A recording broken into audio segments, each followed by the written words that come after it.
Welcome everybody to another Ideas That Matter conversation. I have here my colleague and friend Donald Robertson, who he's the founder of the new Plato's Academy located in Greece, in Athens, and we're going to talk about that. He's also one of the founding members of what is eventually become modern Stoicism.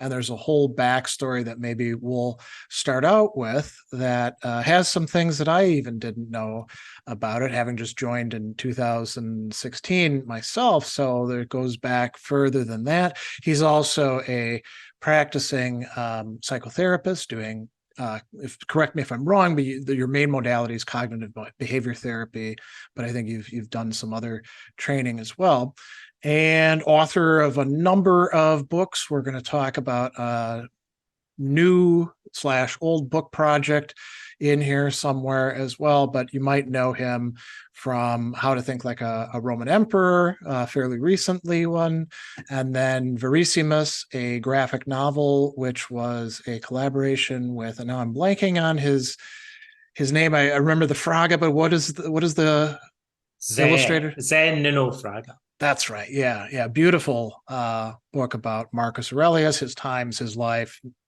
smuggling some Stoic philosophy in there to get people into it. So, Donald, thanks so much for coming on.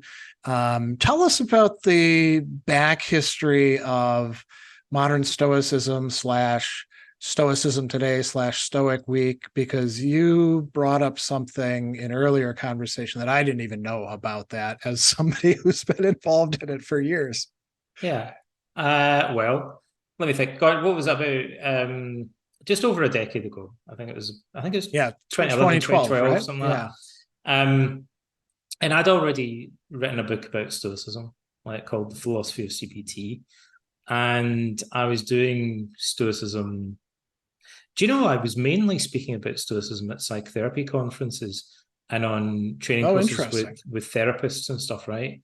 And I'd put some stuff online, like I'd made an audio recording of The View from Above. And what was at the same time in Exeter, Chris Gill, who's professor of ancient thought at Exeter, had a bunch of postgraduate students, I believe, trying to live like Galen for a week. And they were trying to implement ancient Roman healthcare advice about diet and exercise and sleep and stuff like that. As some kind of experiment. And the students, I believe, found the audio recording that I'd done of The View from Above and listened to it and thought, hey, we could be doing Live Like Marcus Aurelius for a week, because Galen was Marcus Aurelius's court physician. And so they started doing that. And then Chris thought, well, yeah, we could do Live Like Marcus Aurelius week. And he got some funding to do a little workshop in Exeter. And Jules Evans, Tim LeBon, and John Sellers, and some other people went and met Chris. And we had a brainstorming session, of which there's a video on the internet. And we decided to run this e-learning course annually based on Stoic Week. And we had started doing conferences. We thought it would be a one-off thing, and then we got a lot of media attention in most of the British newspapers and the BBC radio and stuff. And it grew and it grew and it grew, and it turned into like a regular fixture whereby we'd have Stoic on every year, and we'd run the Stoic Week every year. And then over time, within really a few years, yourself and Massimo Pellucci and various other people got involved in Stoicism. You know, I mean, Chris Gill was into Stoicism before it was cool. Yeah. But it was only a few, it wasn't cool at that point. I distinctly remember, Lemmy out of Motorhead. People used to laugh because when he was hanging out with all the younger generation of rockers and all that, Lemmy would say, I can remember a time before rock and roll existed. And they'd be like, no. That's impossible. He's like, yeah, I remember, skiffle and stuff like that. Like, the rock and roll wasn't a thing, really. It hadn't taken off. And I remember a time when Stoicism, the only books on it were academic Right. books by university professors. So it was a real niche subject. Undergraduates didn't really study it. And then, somehow it suddenly started to become popular. And it really what ignited it was the internet, was the kind of catalyst for it. Like people were it was waiting to happen in a way, and the internet kind of allowed it to happen. So we put this course online. It was Chris Gill that kind of organized it, and people started doing it. Hundreds, thousands and thousands of people have done it now. I think at one point we estimated about 20,000 people had done Stoic Week over this last decade or so. And that was how that whole thing kind of took off. That's actually, I think, how I got connected to the Modern Stoicism organization. It was through doing the Stoic Week course, because there used to be a lot of forums in it where people would chat back and forth, and yeah, that was quite interesting. So Galen, who would have known? Now, actually, I want to ask you about something. I was also surprised to hear you say that the view from above audio recording, it's a guided meditation essentially, that was out there before that. That was the first thing. Yeah, what drew you to produce that in the first place? What was it? Reading Marcus and then saying, oh, this could be useful? It's actually pretty specific. I started off thinking, basically, all right, long story, but maybe I need to back up a little bit. I did my first degree in philosophy. Right. But I was reading Freud and stuff like that, and I wanted to be a psychotherapist.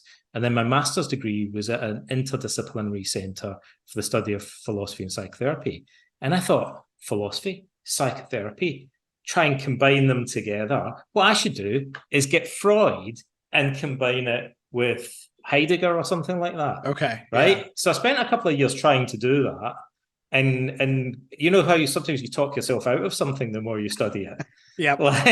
So the deeper I got into studying Freud and the deeper I got into studying Heidegger and Jean-Paul Sartre, the more I thought this is kind of cool.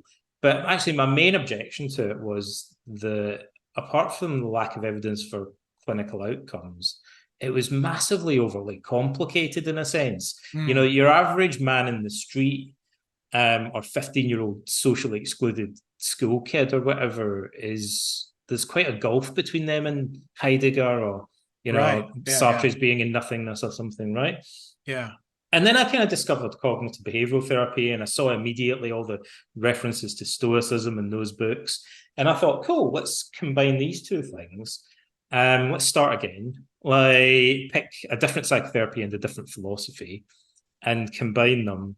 And so I set about surveying all the literature, guided by Pierre Hadot. Pierre Hadot, there was something strange about as well. He had surveyed all the spiritual exercises, right? That he could find. And as a psychotherapist reading this, I thought, I was turning the pages, Greg. Do you ever start reading a book and you're working your way through it and you get halfway through and you think, any minute now, surely, he's going to mention the fact that all of these contemplative practices that the Jesuits did and whatnot are obviously similar to things that we do in psychotherapy today. Yeah. And I thought, maybe that's what the last chapter's about. There's probably an append, a chapter at the end. It's like an afterthought or something. Maybe he wrote another, and I thought he's never mentioned in the entire book. He somehow goes through all of these spiritual and psychological exercises, and at no point does he ever think maybe people do this today. And do you think that has something to do with the French psychoanalytic establishment of his time? Because it was so rigid, it was you did it this way, and if you did anything else, they would censure you, as opposed to what was going on in Britain or America or other places where it was more pluralistic. Psychotherapy is very different in different countries. And if you said to him imagine if you spoke to Pierre Hadot about psychotherapy, he would think, what, you mean Jacques Lacan and those guys? Yeah. What's that got to do with what I'm talking about? Or kind of tenuously. Yeah. But they don't really use visualization exercises and the kind of cognitive. Like he doesn't show any indication of being familiar with cognitive therapy at all. So to me, it was obvious to compare these two things. So I took Hadot and I went through the Stoics and other stuff. And I kind of started.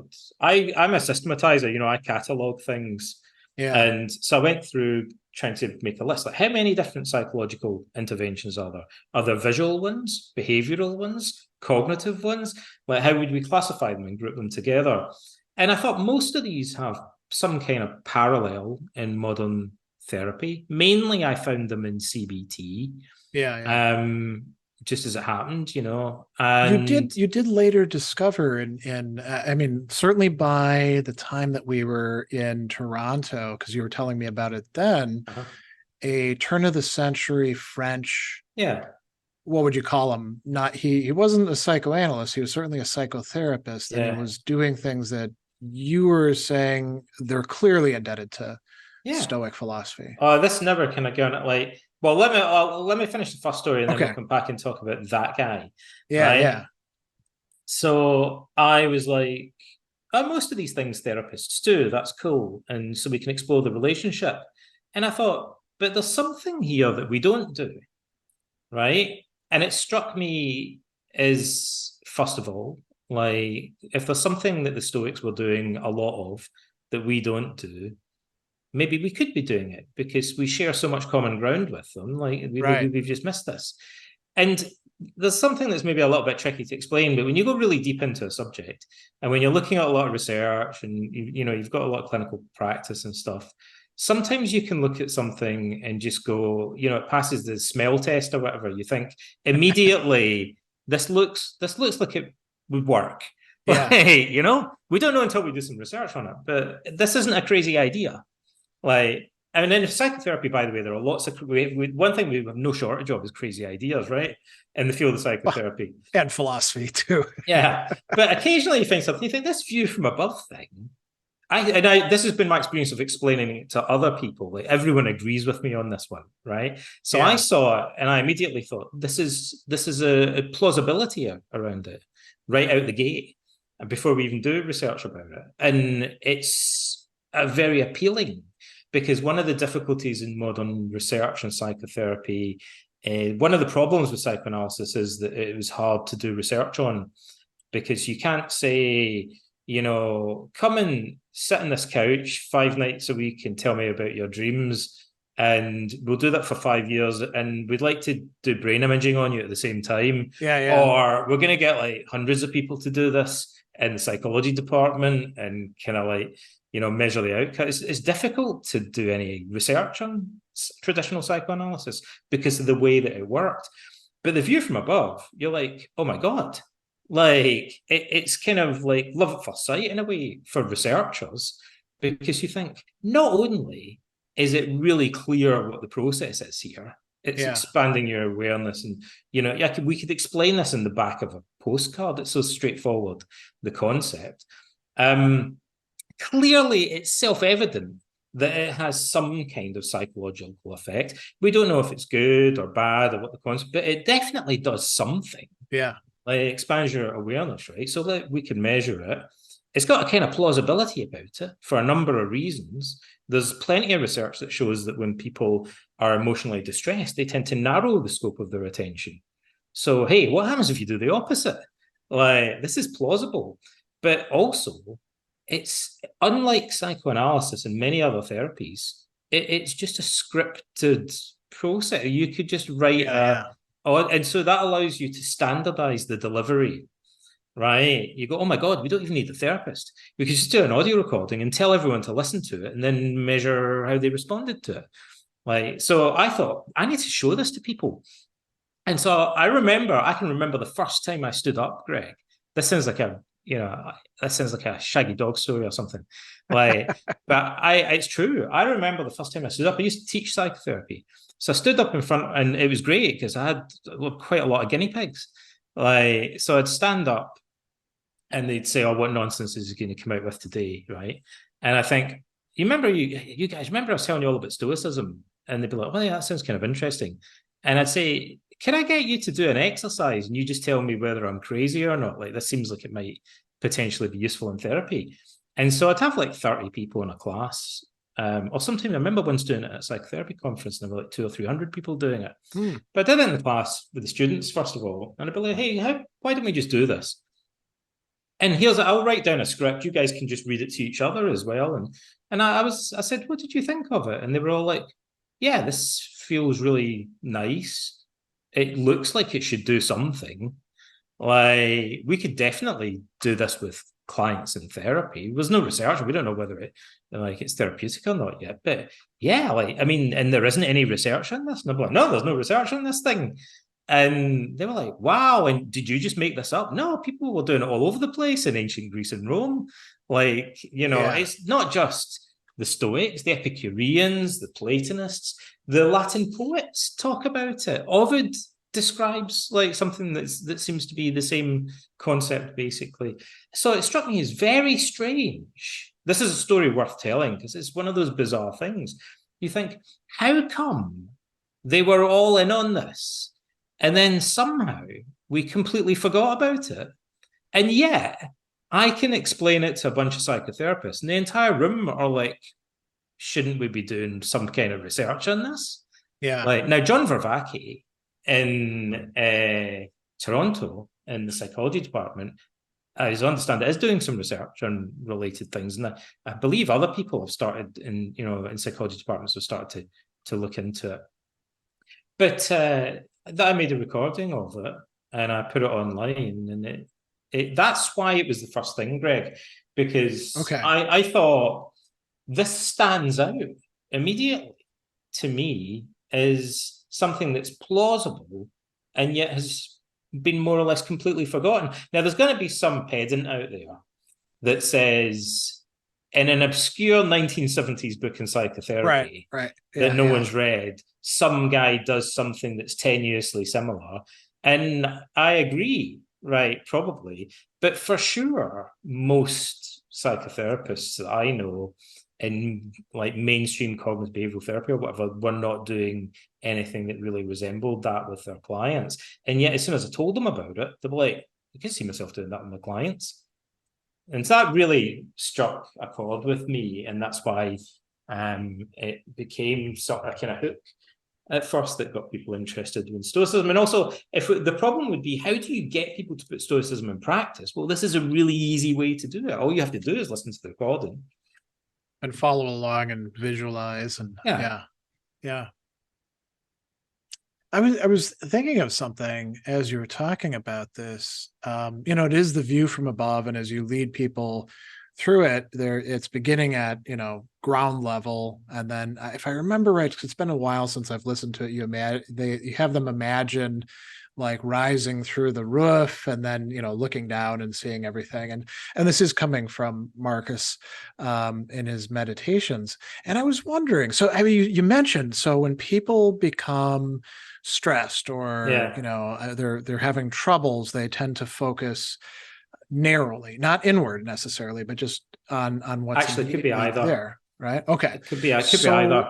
Say you've got health anxiety, Greg, and that's your big thing. You're going to become very concerned with focusing on your heart rate, right, preoccupied with it. But if it's social anxiety, you might become very preoccupied with people in the audience, or even if you're worrying and it's all in your head, you might become so narrowly focused on your imaginings about what could go wrong in the future that you don't notice what's happening around you. So here's my question about that. Yeah. Historically, it's a view from above. In the meditation, it's a view from above. Does it need to be? I suppose it does need to be from above. Otherwise, you can't get the vantage point, right? But does it have to have the like rising up into the air? It could just be okay. I think it could just be an expanding spatially and chronologically, or it could be either. Oh, well, that's actually another important point. I mean, typically we think about it as primarily spatial, but Marcus does really talk about, the eons past and how they were doing exactly the same nonsense as we're doing now. And so would you, I mean, this is just a total like brainstorm. Would you put together another similar meditation based on that and has people time. thinking, yeah, exactly. You could. That'd be awesome. I mean, sometimes in therapy we do things that I think are fundamentally related to that Okay. look a little bit different. So I think a good evidence-based psychotherapist would also understand that being selective. Well, this is where we get this. You're going to like this. This is the intersection between philosophy and psychology, right? Yeah. And there's often intersections between these two subjects that I think people kind of overlook in a way. They don't think about how they might interact. So one of them is, I guess it's a philosophical point about psychology. When we think about events, right, how do we decide what the time parameters are for the beginning, middle, and end of the event that we're thinking about? So, for example, if I think about what I had for breakfast today, Yeah. I think about maybe sitting down and eating it and then getting up at the end when I leave. But I could broaden that if I chose to do so and include the process of preparing it. Right. And maybe I could include the whole of my morning if I chose to. Now, when people worry about things or get depressed about things, Greg, we're often engaged. What's interesting is when we engage in an activity, we make choices, and we don't even realize that we're making those choices because we've never thought about them as choices. So when people worry, right, they're choosing the beginning, middle, and end of the sequence of events that they worry about, but they don't exert control or free choice over that because it doesn't even occur to them that they could do it differently. Like they could broaden. But you could say, well, worry about losing your job. Like, I'm concerned about I'm losing my job, right? When you're going over that in your mind, how do you decide what constitutes the beginning of the event and the end of it? What happens if you just broaden it?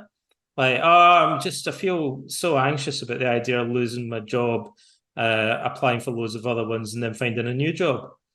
If you were to expand the chronology of it, you think, oh, well, hang on a minute. Now, then it seems more like a rounded process that has good bits and bad bits in it and opportunities as well as threats. And the ultimate version, of course, would be to picture your entire life or the entire history of the human race or the whole history. But you don't even need to do that. Even if you expanded what you normally think about to a certain degree, it would change the way you feel about it because you would be taking in other stimuli. And this is a very familiar concept, actually, in ancient literature. Would you have to do that in such a way that, and I'm kind of struggling for the right words for this, where you're looking at it realistically? Because I could imagine somebody projecting ahead something, let's say they're very dismal about, I don't know, it could be jobs, it could be relationships, it could be even just the process of getting old, and they have kind of this imaginary bad thing that they're headed towards. But like you said, if you look at things more broadly, you can see there's good points, there's bad points. You actually have some measure of input into making things good or bad, right? So what you're talking about, I think, is kind of like catastrophizing or work, which is typical of worrying. So you go in a spiral and you just imagine things getting worse and worse and worse and worse. And I mean, actually, I think when you attempt to expand the time perspective deliberately, that becomes less likely to happen. And people, I think, will naturally think about it more realistically. Also, if you do anything you do you know what's his name? Marcel Duchamp said, if I take a urinal and put it in a art gallery, it becomes a work of art, right? Now, that's also true. If you take people's worries and anxieties and replicate them in a therapy consulting room, it's like taking a urinal and put it in an art gallery in the Tate Modern or somewhere like that. They experience it differently by experiencing it in a very different context for a bunch of reasons. But for sure they do. So we don't usually tend to see this catastrophic spiral when we do that for some reason, but it could Okay. happen. So you might want to say, look, yeah, of course, deliberately, you'd want to ask yourself to picture the consequences of an event realistically and your coping ability realistically and so on. I think we'll maybe come back to that when we talk about some other of these techniques, but there are things that people do spontaneously, but they could also be instructed to do them deliberately. And one of them would be adopting a realistic attitude. Just like you're saying. Yeah, it is important. There's other things that would mitigate against the catastrophizing, apart from the fact that you're just doing it in a consulting room. So the fact you're doing it in a different environment and someone's instructing you will mean that you're probably doing it with greater self-awareness than you would normally do it, because it's an artificial environment. So now you're thinking a little bit more than normal about how you're doing it. And also the therapist is asking you questions, like, why are you pulling that weird face when you're doing it and stuff like that? And now he's making you self-conscious in a way that you aren't normally, right? That changes the whole recipe. But also a therapist, this is another side issue, but it's and maybe something we would come back to. When people worry, it's usually mainly verbal, and it tends to be vague, abstract, and consist of a lot of questions. What if this happens? What if that happens? How am I going to cope? But if you visualize, visualizing stuff immediately forces you to make it more concrete, and you tend to react differently. So usually you'll start to engage more reality testing, and you don't spiral into worrying in the same way if you make it more of a visual process, basically. Interesting. Yeah. So you're kind of giving yourself more to do, right, by visualizing as well. Yeah, and there's other stuff that's correct. I actually, I won't beat about the bush. I'll try, because there's so many things we could go off here. I'll try and get right to the core of this. We know one of them. There are thousands of studies in psychotherapy. We've been doing research in psychotherapy for 150 years, believe it or not, since the middle of the 19th century, right? We'll come back. That brings us back to what you were saying a minute ago about what went wrong with Freud and how come he wasn't doing any research. But we've been doing all this research. We know that the most robustly established technique in the entire field of psychotherapy research is a behavior therapy intervention called exposure therapy. Oh, right. Yeah.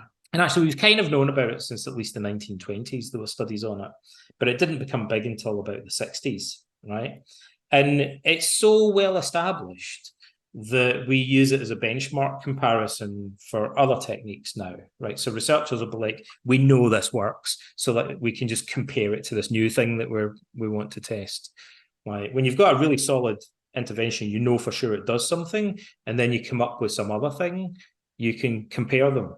Now it's useful to use it as a kind of gold standard or a benchmark.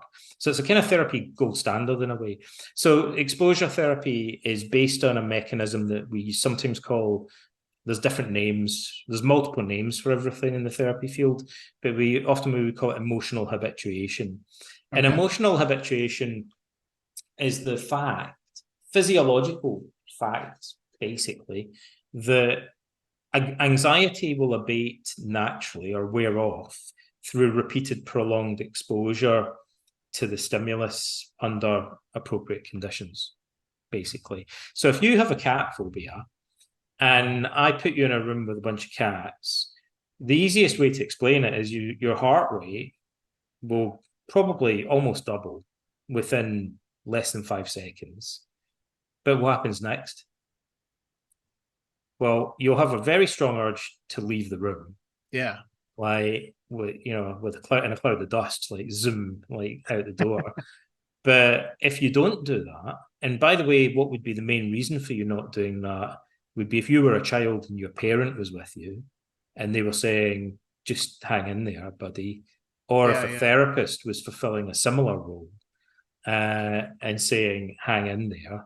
Left to your own devices, you're probably going to want to leave. But if someone else is coaching you and encouraging you to remain in the situation, what's going to happen next?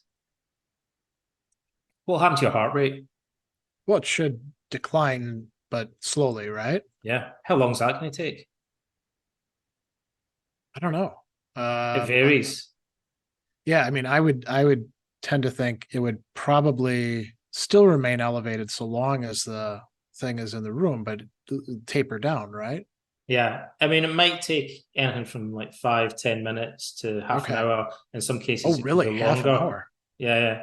Yeah. For an extreme severe phobias or something, like maybe take half an hour. It might even take an hour or something, right?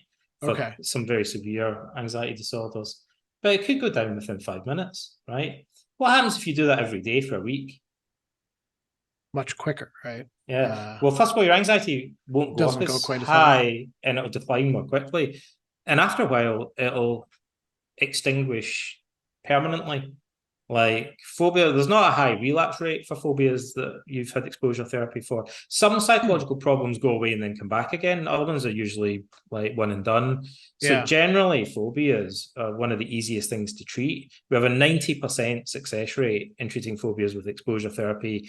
Often the standard would be in about 3 hours of treatment, so relatively short space of time. So we've nailed this, right? Yeah. Yeah. Like if you have a simple phobia, we know how to cure it. Believe it. For all that psychotherapy seems like a bit of a mess as a science, like and science in its infancy, there are certain things that we nailed in the 1970s. As sometimes people sometimes put it, we by the 1970s we'd figured out how to treat phobias with a very high degree of success.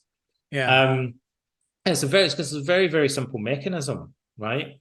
So different. You asked. We were talking about the difference between worrying and catastrophizing and visualizing stuff.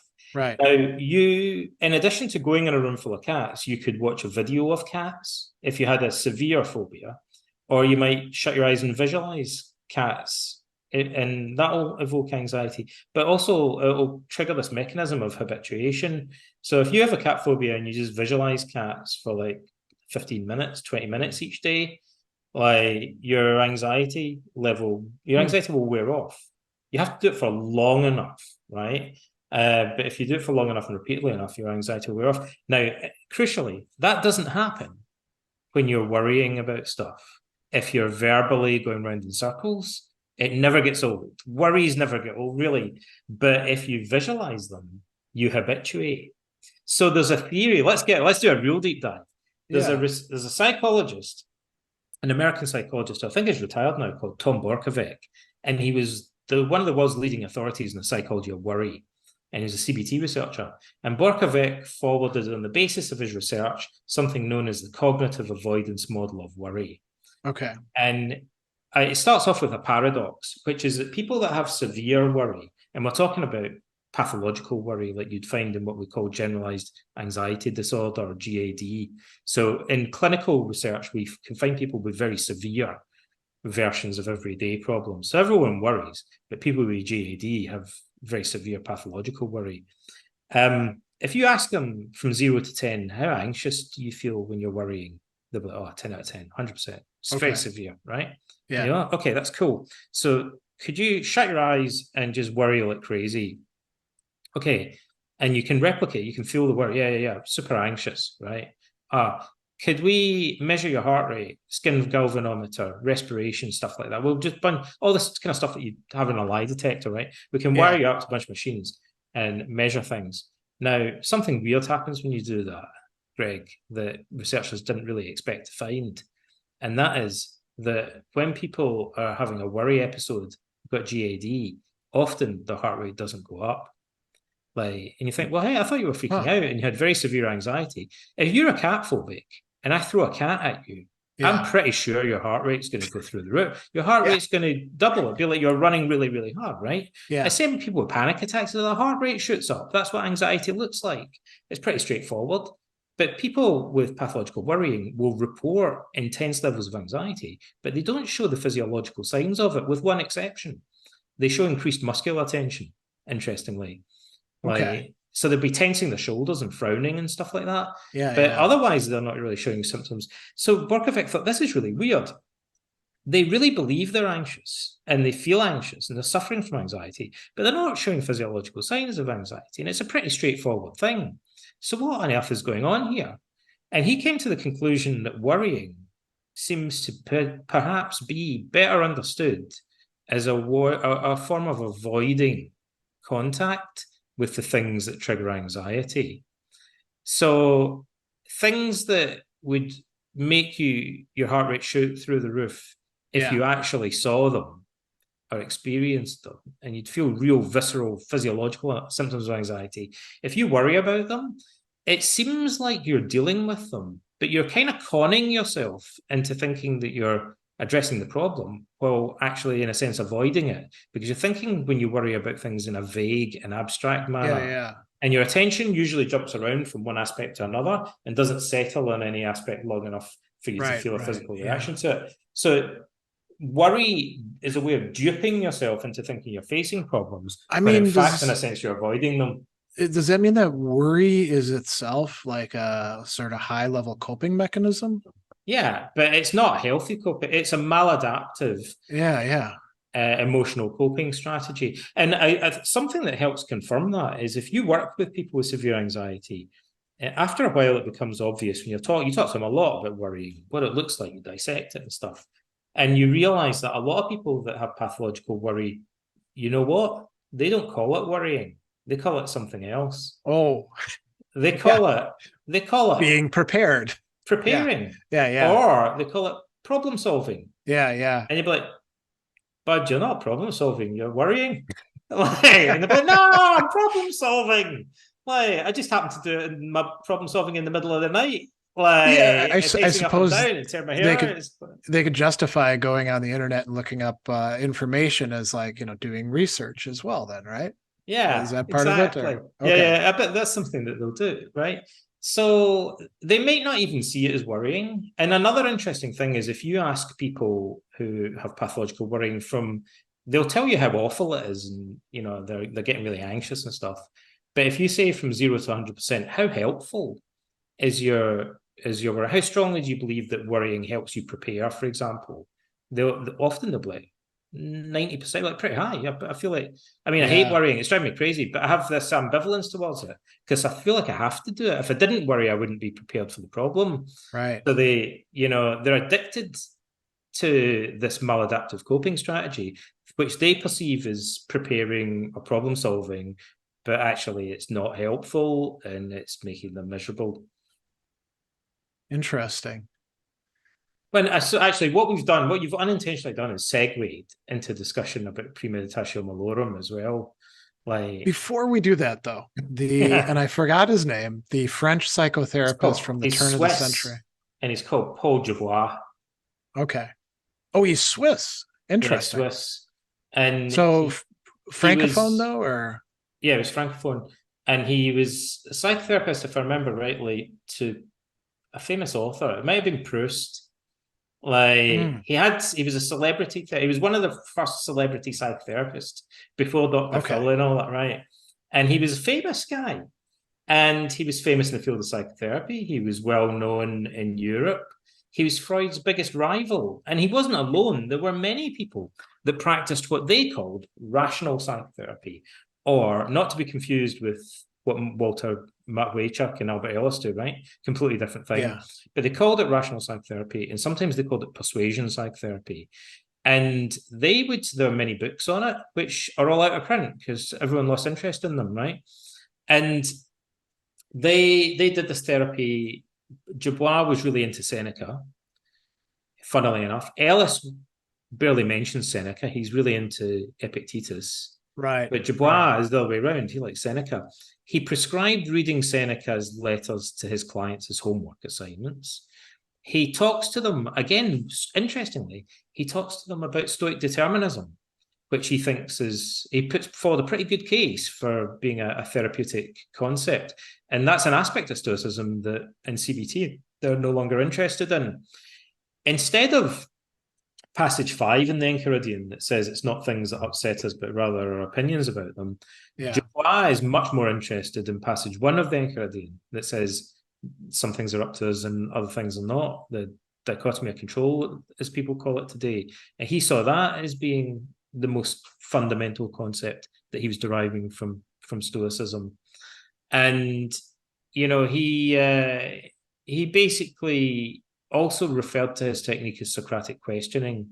And he mentioned Xenophon and Socrates a bit as well. So he's very explicitly influenced by ancient philosophy. And then everyone forgot about this guy. He was a big deal back in the day. And everyone forgot about him because he made a mistake. He failed to write a book about the psychopathology of sexual perversions and to go around American universities with slideshows or whatever, giving lectures on anal sex, masturbation, bisexuality, all the stuff that Freud loved talking about. Yeah. And so Freud, that people are going to be losing their minds in France and Brazil, where Freud's very popular. If they hear us saying the sacrilege stuff, Freud partly became a sensation because he talked a lot about sex, and he became the guy people love to hate. Freud said, "You want to have sex with your mum, and you're frightened that dad's going to castrate you." And today he would have been all over social media. He would have millions of followers on Twitter because he was saying sensational stuff. Yeah. And in the same way, if you want to go on the Joe Rogan show, you can't say, here's a nice measured approach to things. Yeah. You've got to say all of your problems are caused by your fear that your father's going to castrate you or something that sounds crazy. And then Joe Rogan would book you in the flash of, in the bat of an eyelid. Yeah. And you'd get millions of views. Right. And Freud was kind of like that in a way. He became a sensation because he went to America, because he was saying these contentious things, and everyone forgot about Dubois, who was like, I just think that your anxieties are caused by these false beliefs that you have and mistaken opinions about yourself. And, you're focusing too much on things that aren't on, common sense stuff. Yeah. Right. And maybe we just need to weigh up the evidence and find other perspectives that are more practical and yada, yada. Nah, that's boring. We're not interested in that. So everyone forgot that they'd already discovered cognitive therapy for about half a century. And then Albert Ellis. Now, the funny thing, this is a bit of kind of chit chat, but it's kind of cool. Albert Ellis. Now, academia is full of jerks who write books that are clearly derivative. Right. And they don't happen to mention. And the reason that they're massive jerks is that when you're a student, you absolutely have it drummed into you that you have to acknowledge your sources, right? Yeah. But a lot of professors don't do that. And a lot of the guys that we're studying, so we study Heidegger, and he's not really telling you where he's got half of these ideas from. There's other thinkers that preceded him that he's borrowing a lot of these concepts from. Albert Ellis, I always admired because he was one of those guys who was the opposite. And he would happily tell you all of these obscure writers that he was borrowing ideas from, right? Other psychologists don't do that. They go, I'm a genius. I just completely invented this entire therapy. And you're like, dude, this is just Gestalt therapy. You just called it something else. You're not fooling anyone, right? But that happens over and over again in philosophy and psychology. People reinvent the wheel and pass it off as their own. Ellis didn't do that. But the one guy he never credited was Paul Dubois until later. And I believe Ellis. And he'd read him. He hadn't read him. I believe Ellis. Ellis said, I discovered this guy later. And I'd never heard of him. And I think he's telling the truth. I think he just genuinely never heard of this guy. And Ellis was a massive nerd about the history of psychotherapy. And even despite that, he still never really delved into this subject because most of the books were out of print. And this is before the internet. Yeah. Now, being out of print, was the stuff translated into English? Oh yeah, it was in English. It was in English, but it wasn't widely read by that point. And I just think, no one was talking about it anymore. It's also odd because there was a point where people in America were doing it as well. Yeah, go ahead. I would say that this approach was around for maybe half a century, but it kind of followed a sort of curve. It had its heyday maybe in 1910, 1920 or something thereabouts. And then it gradually kind of faded out until there's a few guys old timers hanging on, still doing it, and it sort of fizzled out. Yeah. But I genuinely think Ellis didn't realize. I'm struck. The reason I asked you about translation is because I've noticed something with some of the people who I've done work on or I've translated. There's often this assumption, and it's a very circular thing that, well, if it's not translated, then nobody's really interested in it, so Right. I don't have to pay attention to it. So then nobody translates it, and then it just perpetuates itself. But I mean, it can happen with things that are translated if there's not a critical mass of people who are referencing something. There's this assumption that I think a lot of people in academia tend to have that if it was important, people would be talking about it. So I'm not going to read the stuff. And then they never, if they're getting anything, it's usually glosses, not the actual See, text, which is much richer, I half agree with you because I think Dubois and some of the other main guys had been translated, from what I understand, had already been translated into English. But I think there were probably a lot of other people doing it. And there's one place in particular, Greg, Yeah. where there were a lot of people doing this, and nobody in America was reading it. And and it was a big place, where they wouldn't touch Freud with a barge pole. Where's that? The Soviet Union. Oh, right. Like they Yeah. were Yeah. all into Marxism, and they were like, well, they saw Marxism as fundamental at that time. Ironically, because in France, like in around the 60s, 70s, Marxists got really interested in psychoanalysis. But the Soviets were like, we're not touching this stuff with a barge pole. It's Yeah. bourgeois psychology. It's total pseudoscientific nonsense. Right out the gate, they were like, this is pseudoscience. Like, it's a form of idealism, as they put it, Yep. by Yep. which they meant it's not rooted in any kind of physical science. We're much more interested. They were doing research, like proper laboratory studies on psychotherapy, 1910, 1920, measuring basic physiological measures that we've been talking about, measuring the relaxation response. Platonov was one of the main Soviet researchers.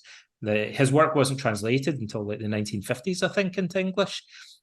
But he was doing stuff at the start of the century. And they were using rational persuasion techniques combined with hypnosis and relaxation training, biofeedback and stuff, all that kind of stuff. It had nothing to do with Freud. And they were Freud, who wouldn't know a research study, like if you beat him over the head with one, never did any shred of research on psychotherapy in his entire career. And sometimes people will think, we didn't start doing research on psychotherapy until the 1960s. Well, that's not true. Yeah. People were doing experiments on it and outcome studies, clinical studies, like the start of the century in the Soviet Union. But for some reason, Freud caught on in Europe and America, and it eclipsed everything else. It became so big, everyone forgot about this other approach, and it fizzled out, except in the Soviet Union, where it carried on. And then some of that work was translated. And then in the 60s and 70s, we had this, well, really by the mid to late 50s, we had this revolution in psychotherapy where people started drawing much more on psychological research in behaviorism and early cognitive psychology. And then you get CBT developing and Ellis and Beck and all of those guys. Well, that's quite interesting. So one of the things we were going to talk about was other practices. And I mean, there were a few ideas we were kicking around. One is limitations on them. Like, not every practice should necessarily be done by everybody because it could have adverse effects. But I think we could also say, well, practices have to be done in a certain way too. You can't just like grab something off of there's all these lists of practices out there that you see like in blogs and there's a weird philosophical problem here as well. Okay. Right? And it's an unusual, again, at this intersection between psychotherapy, clinical psychology and philosophy, I think there are unusual problems that no one ever discusses, but they're cultural, philosophical problems. So underlying this, I'm going to back right up and then we'll come back into but basically there's an issue here about the medical model and how we conceptualize these kind of techniques, right? So, for example, as a clinician, or as a former clinician, I should say, mainly an author now. But if you were doing certain psychological techniques, you do risk assessment with your client. Yeah. And you definitely wouldn't take somebody who has agoraphobia and panic attacks and get them to do weird breathing techniques or get them to visualize really anxiety provoking things in a as homework, say, or a way that's kind of in a way that's kind of uncontrolled, right? Because you might just trigger a panic attack and they might just freak out. Now, sometimes you might do something similar on purpose, but I mean, you wouldn't want to do it in a kind of uncontrolled, unpredictable way where you might just traumatize the client. However, right, so what's that got to do with philosophy, Don, right? But people do stuff like this in yoga classes every day. Oh, yeah. Right? In meditation classes, right? How? Well, because that's not medical, right? We don't think of it as being medical intervention. And so there's always been this problem of where do you draw the line between psychotherapy as a clinical practice and other stuff like one of the historical ones is pastoral counseling, careers coaching and stuff like guidance counseling. It's not clinical. And yet it's kind of similar. It's like there's an overlap between it and psychotherapy. Meditation classes, right? Yeah. So there is no risk assessment normally, generally speaking. You don't, when you're going to a yoga class, fill out an intake form. There's no like form of risk assessment usually. You can just turn up to a class in any town, sit in the corpse posture, float out your body, realign your chakras and breathe through your nostrils and stuff like that. If you have a panic attack, the instructor will just be like, oh, gee, what's happening? Yeah. You know, generally speaking. But if you're a therapist, you think, oh, we have to, before we do anything, we've got to assess this client. You know, and you might say, what people usually say then is they go, well, your clients in psychotherapy all have mental health problems, right? But these are normal people that go to yoga classes. And I would dispute that assumption. Yeah, I've been to a few yoga classes myself. I've been to enough yoga classes in my time. Actually, the instructors too, you know? Yeah, exactly. Kind of a mixed bag. Exactly. You know, I think if they do any sort of risk assessment, it's not anything psychological. It would be, well, don't do these postures because your physical joints injuries. Yeah, exactly. Yeah. And stuff, but not really psychological. And I've seen people freak out in yoga classes and have panic attacks, and at Buddhist retreats, I've seen, you know, people who are schizophrenic having like meltdowns and stuff. But we don't think about it in the same way. We apply a different paradigm to it. It's not a medical setting. So there's things that as a therapist, we'd be maybe other people would see us as being overly cautious about. And so I might say, if I was getting a client to visualize stuff, you know, I'd check this and check that and be careful about it. You might think, but if someone did a meditation class or some new age, that, you know, they wouldn't check any of these things. So maybe you guys are nannying your clients too much and being overly cautious, or maybe those other yoga classes, meditation classes aren't being cautious enough. Now, I don't really have the answer to that because it's a kind of conflicting set of values in our culture that stems from two very different paradigms that we're applying to the process. But there's a contradiction of sorts there, I feel. Yeah, and I mean, I would say this can extend to like self-help books or all sorts of things where we're putting ideas in people's hands.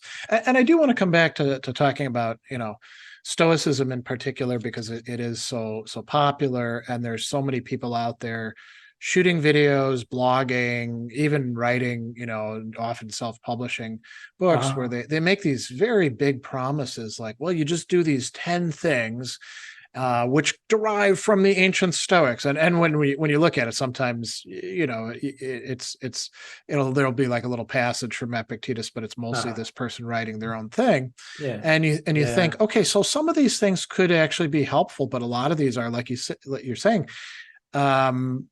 but they could have a terrible impact on people. And actually, we were going to talk about visualization, but I want to throw another one out there with you. So there's a lot of, you're opening a can of worms now, Greg. Yeah, and I'm cool with that. So, you know, we'll pull at that. We might have to do another one sometime. We'll dive right into this whole can of worms, a bucket of worms. Well, so you know, the all the toughness, Stoicism things, you know, like and you know, so Epictetus. If you want to be a real man. That's right. Yeah. It Those tends to be guys. much more masculine oriented than anything else. But I was thinking like the people who take cold showers and advocate, oh, it changed my life, and Epictetus doesn't say do that. He says, take a little sip of cold water and spit it out. Don't do anything super extreme. But there's a lot of people who seem to think, well, yeah, I'm gonna be the exercise stoic, or I'm gonna be, this person and put my hands in cold water or hot water, and it strikes me that a lot of these people are okay if they want to do that and screw their own bodies up, you know, um, that's not good. But they're not screwing anybody else up. But when other people like uncritically accept their points of view, and then they think, well, this is what the Stoics did, they can get into some serious trouble that way. I mean, not even all the cynics did that. We hear about like Yeah. Diogenes doing that, but Crates didn't do that sort of stuff. Well, and As even far as we Epictetus know. kind of says the cynic way is not really for everybody, Yeah, and yeah. maybe there's a hint of that. Do you know when he says that, what it reminds me of? And when they say it really, just by as an aside, really reminds me of this idea of what they call it like tantra. And Oh, right. and Yeah, they'll say, well, tantra is kind of an extreme Buddhist path, and it's not for everyone, and it can be kind of dangerous. That right. it sounds to me when Epictetus is talking about cynicism, like he's saying a similar effect. This can go wrong, and it's not. Yeah, it could be beneficial. It could accelerate Yeah. your training virtue, but it also could go down the wrong path. But I think also you're saying a combination of things, right? I think in part what you're saying is some modern self-help advice might be bad advice, Yeah. right? Yeah. Some of it is maybe trading on stoicism and perhaps not doing so in a very accurate or informed way. They might be wrong or sort of arbitrarily associating things with stoicism to give some sort of credibility to what they're Yeah. doing. There's another problem, and it's hard to explain. I'll have a bash at articulating this anyway. This is what happens if you look too deeply into like a subject for a long time. You start to say paradoxical things. So I think the bigger problem than these guys giving bad advice is the fact that they're not giving good advice, if that makes sense. So I'll give you an example. Okay. Jordan Peterson or Andrew Tate or one of these guys, right? But let's pick Jordan Peterson Yeah. for now. Yeah. I think there's some bad psychological advice in Jordan Peterson's books and videos, like in 12 Rules. But the thing that stands out more to me is the lack or absence of what I would consider to be good psychological advice. For Yeah. instance, there's no reference, and it's very striking to me, to the. Oh, many people say that they feel Jordan Peterson stuff resembles Stoicism. And when I ask them about that and ask them what they think the similarities are, they say, well, Peterson says you should tidy your room. And the Yeah. Stoics emphasize personal responsibility. But when I try and dig deeper, that seems to be the only similarity they can put their finger on. And I think, but are there any self-improvement authors that don't emphasize personal responsibility? It's kind of, a common feature of virtually all self-improvement, more or less. So that doesn't seem like a very Yeah. strong connection to me. And I think I would say one of the main psychological pieces of advice the Stoics give is they're based on their cognitive model of emotion. They think fear is an expectation that something bad is going to happen. You might be wrong about that. Yeah. The anger is the belief that someone deserves to be punished, like they've acted unjust. You might be wrong about that, right? So it's once you go cognitive, you can't go back, because if you recognize that your emotions are grounded in beliefs, then those beliefs might be true or false, right? And it changes the whole landscape of psychotherapy. We call it the cognitive revolution in psychotherapy. Now, weirdly, although Jordan Peterson is not only a clinical psychologist, but a professor of clinical psychology, in 12 Rules at least, he never mentions this once. And I just said, it changes the entire landscape of self-help advice. So he's talking about an approach to self-improvement that to me looks like it would be more at home in the 1970s. Like it's kind of completely ignores what to me is the generally perceived among evidence-based clinicians to be the biggest advance in the whole field. And it has to do with taking personal responsibility, but not personal responsibility for tidying your room, personal responsibility for the beliefs and attitudes that make you angry or anxious or depressed in the first place. There's not a shred of that in his writings as far as I can see, or if there is, it's pretty well buried behind a load of other stuff. So there's a lack of, it would be like, you know, like somebody teaching you how to be a car mechanic or how to be a chef and leaving out some really basic, essential piece of information that everything else is based on, you know. So that seems odd to me. About a lot of self-help literature. It's the lack of reference to good advice. So you're running around tidying your room and stuff like that, but you're not. If you went to see someone for CBT, the first thing they would say to you is, what are the thoughts that make you upset? Just like Epictetus said. And are those thoughts are true or false? Like, are they rational or irrational? Are they helpful or unhelpful? Like, okay, what evidence is there for them? What evidence is there against them? And we'd be doing cognitive therapy. Like in Peterson's book, there's none of that. So he leaves out the main thing that most evidence-based clinical psychologists would actually be doing to treat depression or anxiety, which seems very odd to me.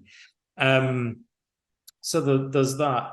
But there's a lot of bad advice. Now, actually, I'll segue from that into, and again, I think this is a philosophical point I'm going to make. If say there's lots of different emotional coping strategies, or lots of different, you pick and choose, take your pick. Like, you can go and punch a bag in the gym, you can drink a bottle of whiskey, you know, you can you can go and do yoga, you can realign your chakras, you know, you can comfort eat. Like, there's a whole different bunch of ways. You go and have sex. Like, there's a bunch of ways that people try to manage their emotional state, right? I'm feeling depressed. I'll try and go and play computer games to distract myself from it for a bit or whatever. I'll go and argue with people on the internet. People do things to cope with emotions. Like, they're driven to do it. Now, in doing that, you have to have assumptions about what your emotions actually are. What kind of beast is anger? What does it look like? And one of the biggest problems I think that faces society is that the majority of people share a kind of folk psychology, as we sometimes put it, model of emotion, which is ridiculously naive and inaccurate. And we think of our emotions as being kind of homogenous, almost like they're blobs of energy. Like, I've got this anger, I've got this anxiety. It's just like a blob of feeling that's kind of homogenous. It builds up in me. And you could also sometimes call it a hydraulic model. It builds up pressure. And so people like Andrew Tate, to pick another one, will say, I studied what advice he gave people. I was curious about how to deal with emotions. He sounded to me like someone who's not spent more than a couple of minutes thinking about this question, like, which is odd for a self-improvement guru, right? So he said, oh, you should repress or should suppress the feelings. Sometimes he says that. And then other times he kind of contradicts that and says he thinks it's a bad idea. And what you should do is go to the gym and get it out of your system there. So a kind of cathartic approach to emotional venting through physical exercises. What emotions is that supposed to actually work for? I mean, traditionally anger, go chop down a tree, go to the gym. But I mean, is that supposed to actually work for sadness or fear or things that aren't really work object directed like that? No, it doesn't really work that well for other things. You know, psychotherapists have tried to vent anxiety and depression, and regression hypnosis is the main way. Freud used to do that. He'd get people to regress back to childhood and remember horrible things that happened and then bust into tears. The idea was that you'd get it all out of your system. Oh, right. So they called it the hydraulic model of emotion. Freud thought it's all building up inside you. And just like if you've eaten something, you might take a vomitive that makes you throw up and get this bad stuff out of your stomach. He thought we can get it out of your mind by having you relive it and express it. And, you know, we now know that generally makes people worse. or it doesn't help them that much, especially with anger. There are Yeah. a number of studies that show that venting anger actually makes people angrier than they were to begin with. But you'd think it was common sense, because otherwise you'd think Mike Tyson, who vents his anger a lot in punch bags and in the gym and stuff like that, should be be the calmest guy. calmest guy you've ever met in your life, and like totally chilled out. But boxers and other people that are involved in violent sports are not necessarily like that, right? Sometimes they're like a coiled spring ready to explode, actually, in some cases. It varies. It's kind of hit and miss as a way of coping with emotion. Same with busting into tears. Like if you're always busting into tears, it doesn't get it out of the system. If anything, it potentially just makes you more prone to bust out into tears in the future. Like if you're not careful. So it's bad advice sometimes that these guys are giving as well. But that bad advice stems from a naive understanding of the nature of emotion. And there are a number of ways in which they're misunderstanding emotion. But one of them, I think, the main one is that they don't recognize the role of cognition in emotion. So, I mean, Jordan Peterson says, for example, if a woman rejects you, it's perfectly natural that you should feel, and what he says is quite bizarre. He says it's natural that you should feel like violent, aggressive emotions and kind of, like even have sort of revenge fantasies and things like that. And I thought, the way that the Stoics used to explain this idea, and also I think this idea comes from Socrates, I believe. It's in both Plato and Xenophon. So I think it might even go back to the real guy, the real Socrates. But Socrates would say to people, do other people feel the same way? Such a simple question. And we'd ask that in cognitive therapy. Like, now I would have thought it's common sense that unless all you do is play computer games and you don't have any friends, right? Yeah. If you've got some friends that are young guys, you probably know at least one of them that gets rejected occasionally when he asks a girl out on a date, and he couldn't care less. Yeah, like water off a duck's back. He just moves on to the next opportunity. So you'd think that simple common sense observation would tell you everything that you need to know, that it's not natural, it's not essential to human nature in any sense, and in fact, it's a variable that's mediated by your attitudes and values towards women. In which case, what you would probably want to do if you get that angry is not to go and vent it in the gym, or not to, sit and ruminate about how society should be different and women should have a different status and blame the trigger or blame the other person. But you might want to go away and think, well, what's the difference between me and my buddy? Like, why do I get enraged? Like when a woman rejects me, if I ask her out on a date and he doesn't seem to care, takes it in his stride, that guy. Like, what difference is there in our beliefs, attitudes, and values that, Socratic questioning might be able to help with? There should be some kind of process of self-questioning. And that's what we would normally do in cognitive therapy. But these guys won't go anywhere near that, because I think subtly what they're really about is trading on some of these unhealthy emotions. I think it's fair to say that some self-help gurus who weirdly get into politics, or what they call politics, are spend an awful lot of time whipping up fear and anger in their audience. Right. Whereas normally as therapists, what we're trying to do is get people to kind of step back from fear and anger and re-examine the causes of it.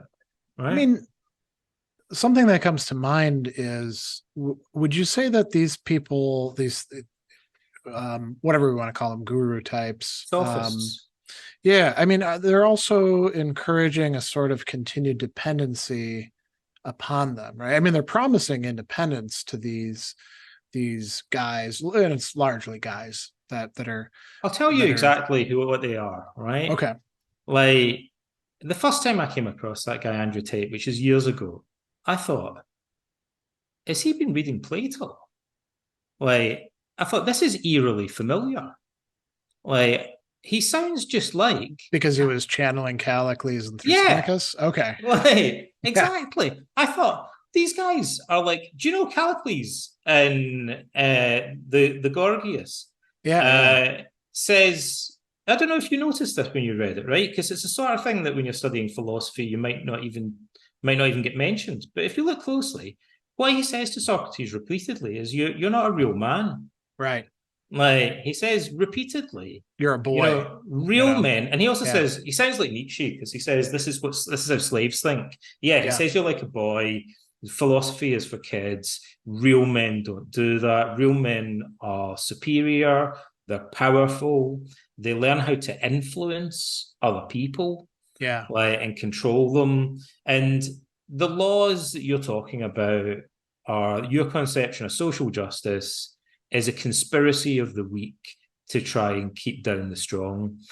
What you're seeing in a way with those guys, it's all about the oligarchy and the kind of the old guard, like the nobility, who come from this kind of Bronze Age aristocratic culture, trying to hang on to power, and rationalize it. So they're struggling to come to terms, I think, with the democracy, right? And they say, we're aristocrats, we're stronger and smarter and richer and more powerful. Why should we have to follow your laws? Yeah. Why shouldn't we just take whatever we want from you? You guys are our inferiors. We should be allowed to treat you as our inferiors. We should be the ones making the laws up. If we took control of the city, we'd be writing the laws ourselves, and tyrants just make up whatever the laws they want. And the only reason that we have to follow your laws is because you've had a kind of slave uprising. Like, you common people, because of Pericles, right, have got the vote, right? And now you're conspiring because there's more of you. It's like a slave revolt or something. There's in too a many. Nietzschean sense, like you were saying. There's loads of you, and you're just banding together, and that's where you get your laws and your authority from. But it goes against nature, because by nature, the alpha male dominates the pack. You notice they keep coming back. It's this I know. nomos, right? I see that when they're going, oh, you're like the alpha, you're naturally in charge and all that, right? And I think Callicles same. By nature, aristocrats are stronger and superior, and they should dominate. He doesn't know what an alpha male is, but if he did, 100% guaranteed he would have said that. He would have just said that. That's what he meant, right? He said, just as in nature, the noble are naturally stronger and superior and better in every way. And you guys have just tricked us into acting like the weak, and we should be taking everything. But to regain that, we need rhetoric. We need to learn the power of influence over the weak in order to get our control back. So I think the problem in modern society is pretty much the same problem. The young people drink from a veritable fire hose of self-improvement advice from influencers who are really just in it for themselves. Have never studied psychology or philosophy. Like Socrates says in the Gorgias, what do you guys study? So you guys want to influence the city? Have you studied the nature of justice? Have you studied economic? No, we haven't studied that. What we study is how to influence people. But influence them to do what? I don't know, whatever we feel like. Whatever we feel like, right? And he said, but that's not what a leader is. A leader is someone that knows what is healthy, for the city. These guys don't know what's healthy psychologically for the people that are signing up for the self-improvement courses and reading the books and stuff like that. All they know is that they figured out how to get your attention and persuade you to follow their advice, right? That's what they're good at. They're influencers. The clue is in the name. Basically, right? And they'll say whatever gets the most likes, just as in the ancient world, the sophists would say whatever gets the most votes in the assembly, or gets the biggest round of applause, like when they're giving a lecture in the gymnasiums. It's the same today. But so I think that's the problem that people are facing, is the same kind of problem we mentioned, I mean, we started off, we were talking about some of the problems and risks associated with different psychological Practices. techniques. Yeah. And I said, there's this other philosophical problem of, is this a clinical situation? Do we need to do a risk assessment or not? But I wanted to kind of back up and say, look, obviously, short answer, if someone has a mental health problem and they're vulnerable, then they have to be cautious about exposing themselves to triggers like that could exacerbate a problem. So, of course, if you're suicidal and depressed and you visualize your own grave, like you have to be careful about doing that. Yeah. You might not be able to take it. Epictetus gives the best advice about that. The Stoics understood it on the model of choosing a sparring partner.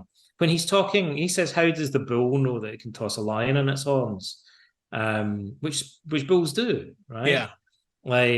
But what his point is that it's only the alpha male, the strongest bulls that can do that.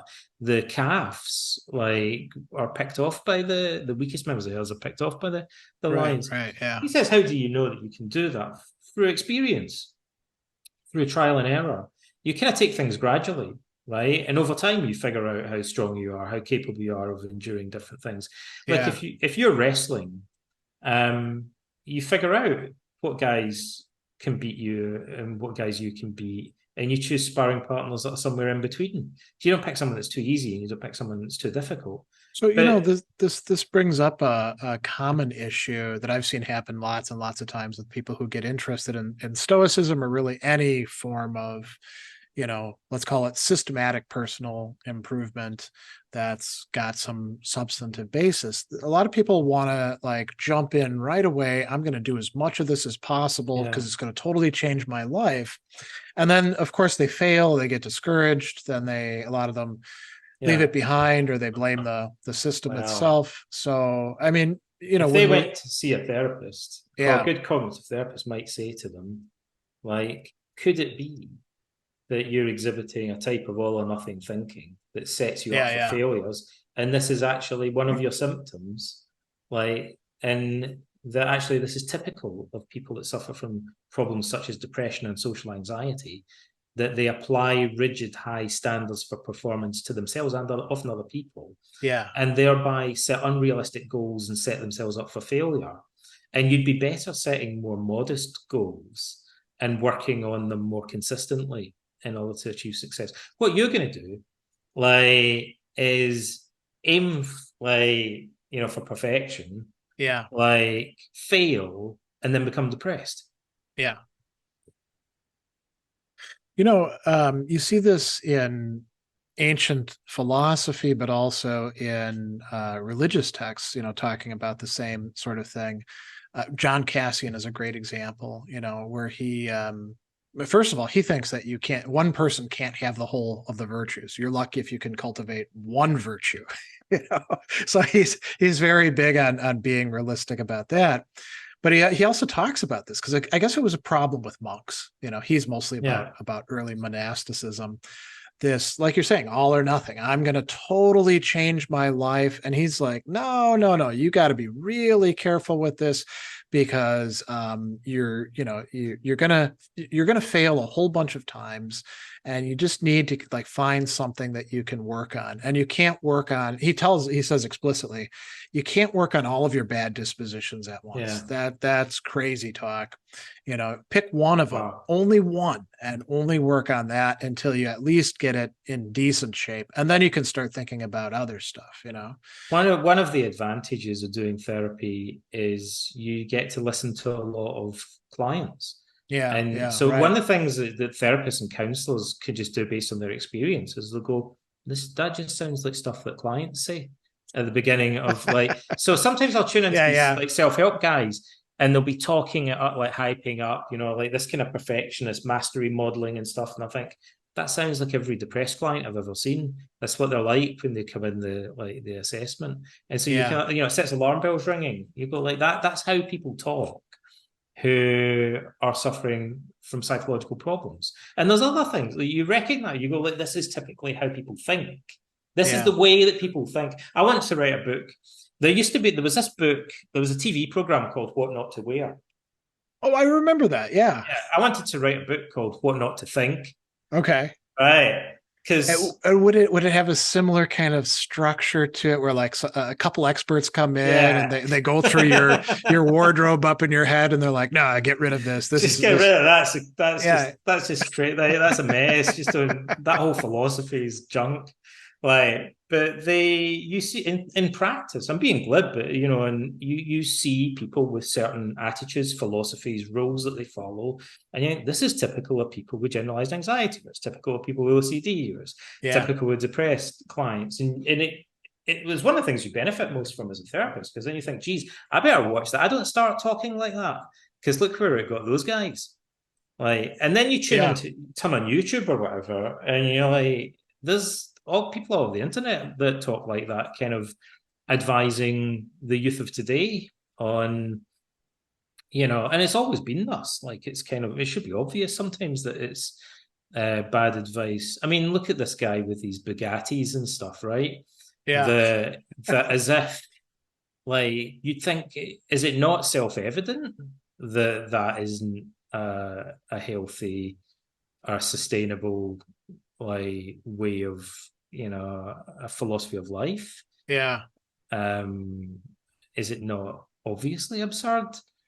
But it's a sign of desperation in a way, like, that people would latch on to that, because you'd think surely they can see that it's facile, and not everybody can have a load of sports cars, and even if they did, it's probably not going to make most people all that happy. Yeah. Like, just to own a load of stuff, like, owning a lot of stuff doesn't necessarily make you happy. There's a big revelation from the whole history of Western philosophy, like, summed up, like, well, and also, once you've got the stuff, you've got to protect it. You worry more about it. I mean, one of the thematics that runs throughout all sorts of virtue ethics traditions is the realization that money is supposed to, getting money is supposed to provide us with security. But as soon as you've got it, if you haven't got your motivations and your priorities set up right,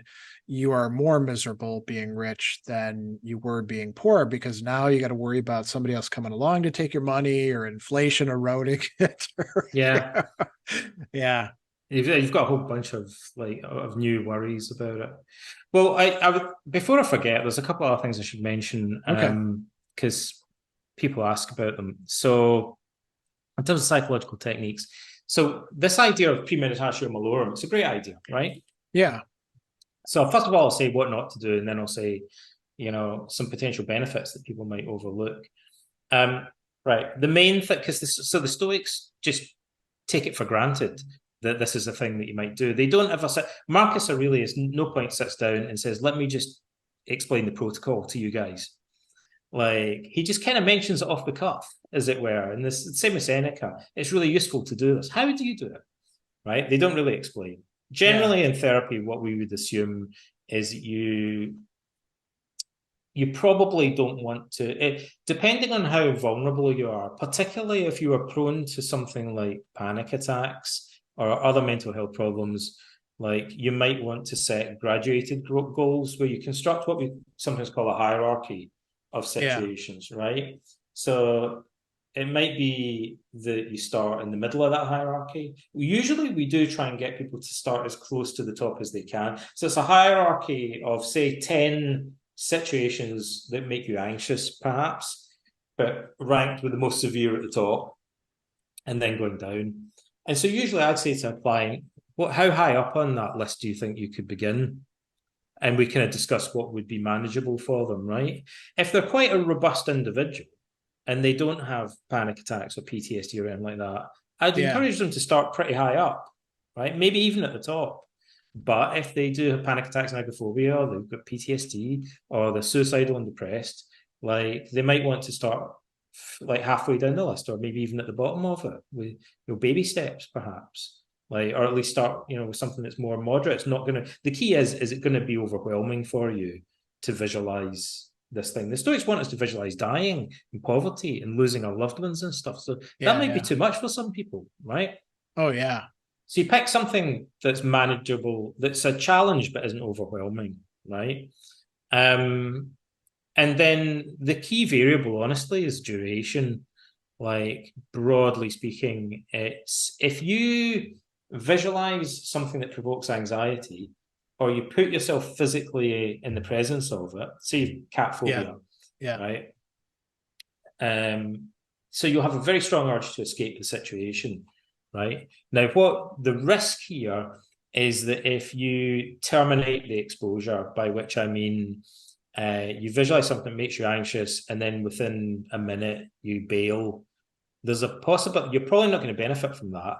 There's also a possibility you'll actually heighten your sensitization to it, so it make you worse, right? If you do that. So no one ever, Marcus Aurelius never mentions that. He doesn't say, oh, visualize yourself dying, but don't just do it for like a minute and then bail, because if you keep doing that, you might actually make yourself even worse than you were to begin with, right? So you have to do it for longer than you would normally want to do it. And what that feels like subjectively for the majority of people is that you're doing it until it becomes pretty boring, right? So if you can get bored visualizing your own death, you might, on the one hand, it's weird because on the one hand, people think, oh, it's kind of boring doing this. And then you think, well, isn't it kind of interesting that it's become boring when it used to be quite worrisome for you, right? So that you could see habituation, sometimes emotional habituation does feel like getting bored thinking about something, right? If you're bored, your anxiety is probably wearing off, right? Right. So the other way we would do it is we would rate anxiety, and we should say you should maintain the exposure until it's decreased roughly to about 1/3 or less of what the original peak level was. So for the sake of argument, let's say you set it as 100%. So I go in a room and it's full of snails and I've got snail phobia or whatever. Worm phobia is actually really common. Like, you're in a room full of worms, in the can of worms. I could see that. The can of worms, right? So we're in a room full of worms, spiders, snake, whatever. Like 100% anxiety. You're going to want to stay there until it's below, as a rough rule of thumb, below about 30%. Okay. Like, or thereabouts, ideally.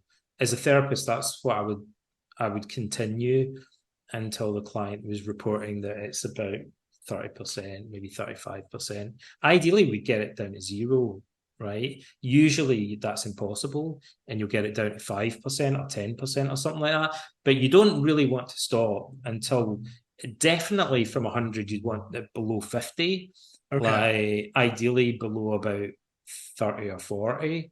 And then you can go, okay, that's us done for today. Like, guess what we're going to do next week? Same thing, right? Until you get bored with it and it doesn't bother you anymore, right? And you're permanently habituated, like, to snails or blood or whatever it is that you had the phobia for. So the Stoics don't tell us that it has to be prolonged enough. And if you break off, how long does that take? For visualization, it's probably going to be roughly 10 or 15 minutes or something like that, maybe. Like, you might want to do it for, but it varies quite a lot. The main thing is that you keep track of some kind of measure whereby you can gauge the progress that you've made. Now, that said, I was going to say to you, visualization, one of the things that I love so much about it is that if you just visualize bad stuff, right, there's actually, by my count, broadly speaking, maybe half a dozen different psychological processes that might benefit you. And there were studies going back to the 1960s that show they often happen spontaneously. But if you tell someone that these things happen spontaneously, they could do them, some of them deliberately, and they become more likely to happen because people are watching out for them. Let me explain. So if I tell a client, usually what happens is your heart rate will go down, and I draw them a diagram and I show them a video someone else had. Like, now you're making it more likely that it's going to happen because expectation has increased. They're modeling what they saw, but also they're reassured, and also they're recognizing the signs of it beginning to happen in themselves, which gives them some confidence, right? So if we talk about emotional habituation, that's the most robust thing. you'd expect that to happen. There are some hints of that. One of Aesop's fables is based around this idea, the fox and the lion. So there's a fox going through the woods and it sees a lion and it freaks out and runs away. But it goes back the next day and hides behind the bush and looks at the lion. So it becomes scared, but not as much as the day before. And then the third day it goes back to the forest and it sees the lion and it's anxious, but it manages to walk up to the lion and it like becomes his friend. Like, so that whole point of that is this idea that repeated prolonged exposure will lead to, you know, and you can find there's a passage in Plutarch, I think, and there might be things in the Stoics that vaguely hint at this. So there was some awareness of this idea in the ancient world, I believe. Now that happens. Other things that happen. First of all, your appraisal of, well, first of all, cognitive distancing will happen. So some cognitive stuff happens. Yeah. Habituation is almost like a physiological process. It happens in animals. You can train a horse through repeated prolonged exposure to overcome anxiety in response to loud noises. Yeah. You know, even quite simple animals show this phenomenon. Cognitive distancing. So just like Epictetus says, if you can realize that it's not things that upset you, but your opinions about it, that realization in itself, we now know, is one of the most powerful mechanisms in modern psychotherapy. We call it verbal diffusion or cognitive distancing. Yeah. And there's been a lot of research interest in it over the past 20 odd years. It's revolutionized psychotherapy in some ways. And if you can observe your own beliefs and notice how they're influencing your emotions, first of all, what tends to happen is it dilutes the intensity of the emotion. So noticing that it's your beliefs that cause the anxiety when you're visualizing something. So there's two things here. There's you're visualizing the cat, but then you're maybe having thoughts like, oh my God, this is awful. I'm not going to be able to cope with it. People are going to look at me and it's going to be embarrassing. Yeah. So you've got like a bunch of anxiety-provoking thoughts, right? And if you can step back and go, you know, it's no wonder that I feel anxious when I keep telling myself all this stuff. And some of it might not even be true. Like, but it's those things that I'm telling myself are contributing to the anxiety. So by visualizing the situation, you give yourself more opportunity to notice the dynamic of what's going on with your cognition and to gain cognitive distance from it. Now, the second thing that happens, I think, is actually more important. Two things happen when you gain cognitive distance. One, it will tend to reduce the intensity of the initial emotion. And that's what most people notice. But there's something else that happens, I think, is actually more important because it overlaps more with behavior. You gain cognitive flexibility. So if you notice that your thoughts are causing your emotions, you become more capable of adopting alternate perspectives. So you can start to think to yourself, maybe there are positive aspects to this. Like perhaps if I persevered with it, I'd become more confident in general, like, and better at managing my emotions in other situations. And that could help me in other ways.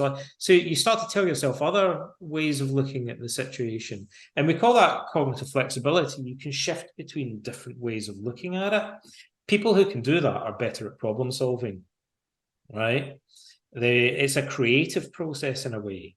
Like they start to view things differently. So that ability to see things from more angles, rather than just being locked into one way of judging and looking at the situation, is liberating. And it makes you better, particularly more complex problem solving. And so that's going to work out better for you in the long run. So that's two things: emotional habituation, cognitive distancing. The other thing that then happens is you change your threat appraisal. So you begin to, sometimes cognitive therapists might call this by different names. Beck sometimes called it reality testing. You start to question. So first of all, all you've done initially is just notice that your beliefs are causing your emotions. Now what you're going to do is start questioning whether those beliefs are actually true or false. So you might say with anxiety, the cognitive model of anxiety is it's an exaggerated appraisal of the probability and severity of threat and an under appraisal of your coping ability. Right. So you might start to, first of all, reappraise the threat. So you might go, maybe it's not that likely that I'm going to lose my job. you might reappraise its severity. You might go, even if I did lose my job, maybe it wouldn't actually be the end of the world. Yeah. Right. So there's two things that you might start to appraise differently by visualizing the situation patiently. If you do it for long enough, you might start to think, maybe I'm not viewing this realistically. Like, maybe I'm exaggerating the probability of it. Maybe I'm exaggerating the severity of it. Right, maybe right. Now you might reappraise your coping ability. You might start to think, hey, maybe I'm more able to cope with this. Maybe there are people that would help me. Maybe I've got resources I can tap into. Maybe the other people I've seen deal with a situation, I could copy or model their behavior. So generally, all these things feed into a reappraisal of your coping ability. So you become, to put it very simply, more confident about dealing with the situation. Confidence will tend to reduce your distress and your anxiety. Confidence comes from lots of ingredients, but it might come from identifying multiple options, from rehearsing them, from observing other people and modeling their behavior. But the main thing is you'll start to question and reappraise you'll go from, I can't handle this, to maybe there are ways that I could handle this. And then that starts to lead from the cognition into the behavior. So by visualizing things, the anxiety will wear off. You'll start to notice how your beliefs are affecting your emotions. You'll begin to reappraise the probability and severity of threat. You begin to reappraise your coping ability. You're now going to engage in creative problem solving. So you'll start to think, hang on, I could do this, I could do that. And the longer you spend visualizing something and going through it in your mind, the more you'll think, hang on a minute, why don't I just do this? So you'll naturally engage your problem solving ability, right? Next, you'll rehearse coping strategies. So you might think, okay, I'd be assertive with my boss. That'd be a way of dealing with this situation. You think I could say X, Y, and Z to him, but I'm still a bit unsure about doing it because I've never done that before. Well, you visualize it and you might go through the steps repeatedly. So by doing that, the steps become more familiar. Your confidence increases, but also you're more able to actually do it in practice. The behavior becomes more skilled and more automatic because you've rehearsed it many times in your imagination. So there are changes at an emotional, cognitive, behavioral level of a number of different varieties. All of these things potentially stem. I'll tell you, here's one of my favorite studies, right? In the 1960s, behavior therapy really began properly with a South African researcher that moved to America called Joseph Volpe. And he developed a technique called systematic desensitization. Now, a lot of things in psychotherapy have to do with cats for some weird reason, right? And Volpe... No, it's not just you using them as the example. Not just me. It's just cats are a recurring theme. So Volpe had a lot of cats. And, so trigger warning for the audience, right? He electrocuted the cats.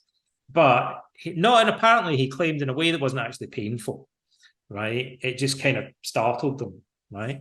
So he did that because cats are really easy to startle. He could have just made a loud noise or something, actually, and it would probably have a similar effect. Yeah. Right. But he gave them a very mild electric shock because he wanted to induce and then remove phobia. So he gave them a shock, triggered the startle reflex. After a while, the cats wouldn't go in the room, let alone go in the cage. And so Volpe said, well, what happens if we gradually re-expose them to the room, but induce a physiological response that's antagonistic to anxiety repeatedly? And he thought, well, let's try that. Theoretically, that should work in terms of behavioral psychology. What's the response? Eating, right? Is animals can't normally freak out and eat at the same time. Humans seem to do that sometimes. But generally, if an animal's freaking out, it stops eating, right? And it will resume eating when it feels safe, right? So Volpe would bring the cat as close as he could down the corridor, and then he'd give it some treats. He'd wait for it to calm down. They'd bring it a little bit closer, and the cat would get nervous as it got closer to the room and give it some treats. Simple common sense training. And he said after a while, by using this technique, he could eliminate the anxiety and get the cat to happily sit in the cage and eat the food again as if nothing had happened, right? And he said, well, let's do this with humans, right? And he thought, well, I can't electrocute humans, but what we could do, actually they tried, but generally speaking, it's a bad idea. So he found people that had phobias and other anxiety disorders, And he thought, I can't just give them fishy treats.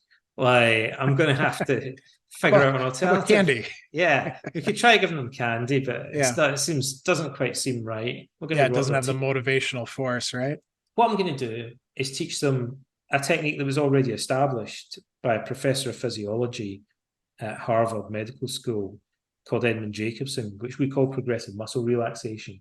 So Jacobson had already done a lot of research on physiology of muscle relaxation, going back decades and decades. And Volpe said, I'm going to take that technique. It's evidence-based, it's science-based. We've got all sorts of measurements on it. I train people in it, and I'm going to get them to repeatedly visualize the things that trigger the phobia while they relax every muscle in their body. I'll train them to relax the muscles first, and then I'll get them to do it while they repeatedly visualize things going up this hierarchy of exposure that I mentioned earlier, right? Until they've desensitized, he called it, to everything by combining relaxation with exposure to the feared situation. Now, we now know it's unnecessary to do the relaxation part. People prefer doing it, but actually we don't need to induce relaxation, because as long as you if Volpe had brought the cat down the corridor until it was refused to go any further, and he just waited long enough, the anxiety would have abated naturally anyway. It would have taken longer than it through feeding them, but it's a more organic process. And it would mean, for example, you don't feel like you're dependent on relaxation as a coping strategy. You don't have to go to the trouble of teaching it as a skill. So it's a more primitive, it's a simpler, it's a more organic, it's a more physiological process just to do exposure. But relaxation can sometimes be used. There are pros and cons to using it, but sometimes that can be used as a way of kind of speeding up or accelerating the process. But here's the research study that I like. There are a couple actually that pointed at the same conclusion. Volpe became a kind of cause célèbre of early behavior therapy, and researchers observed him through a one-way mirror doing his therapy with clients, and they noticed that Volpe didn't debrief his clients much. He was very successful, and he was good at it. He was happy to replicate this, like in a laboratory setting, right? Unlike Freudian psychoanalysis, Volpe was like, I could come to your university and I can do this in a psychology lab if you want. You can watch me do it. You can video it, right? We could wire them up to a heart rate monitor while we're doing it. Let's see Freud do that. Like, or Jung. That's just not conceivable with their approach. But this approach, we can do hard research on, right? We can use more concrete measures and more observation, more controlled experiments. And so people observed him and they thought, well, first of all, he's not debriefing these clients as much as he could. And so some of the researchers interviewed the clients and they said something that Volpe never really asked them. They said, what was going on in your head when you were relaxing and picturing blood or a plane crash or spiders or whatever give you a phobia? And they said all sorts of different things. They said a lot of things that we were just talking about. So the relaxation helped them. But they also said, well, I started to think to myself, maybe spiders aren't really as scary as I thought they were. And I started to kind of say to myself, well, they're probably more scared of me than I am of them.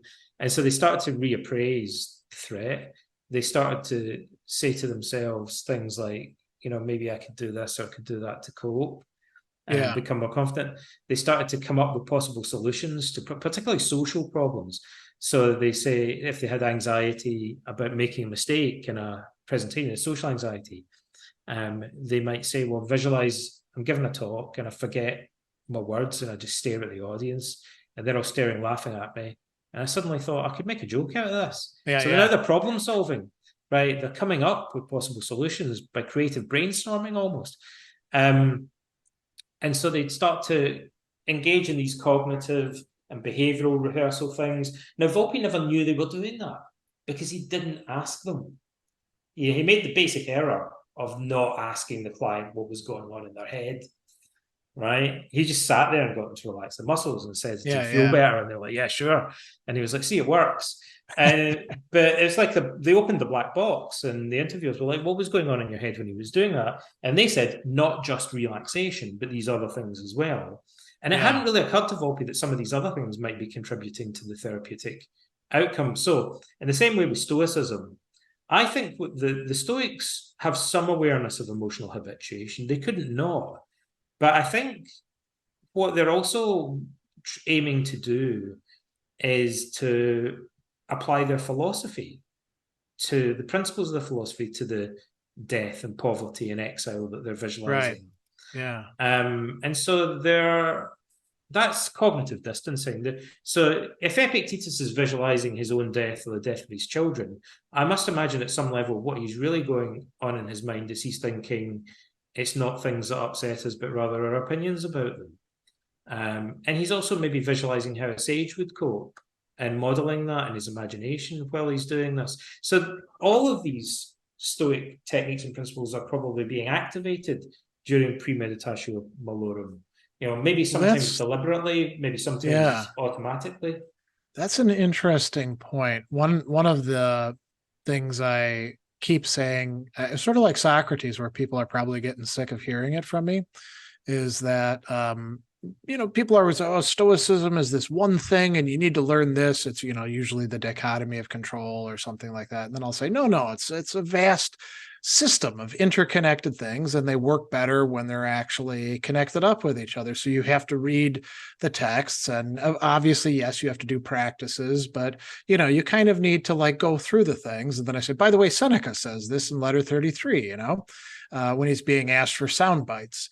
And so, what you're saying there is that in a certain way, like, I wonder if we could say this about multiple practices, that if somebody is doing them well, they've become skilled at doing that practice, it's sort of reaching out into the domains of the other practices as well. I think so. Inevitably, especially if you have an education.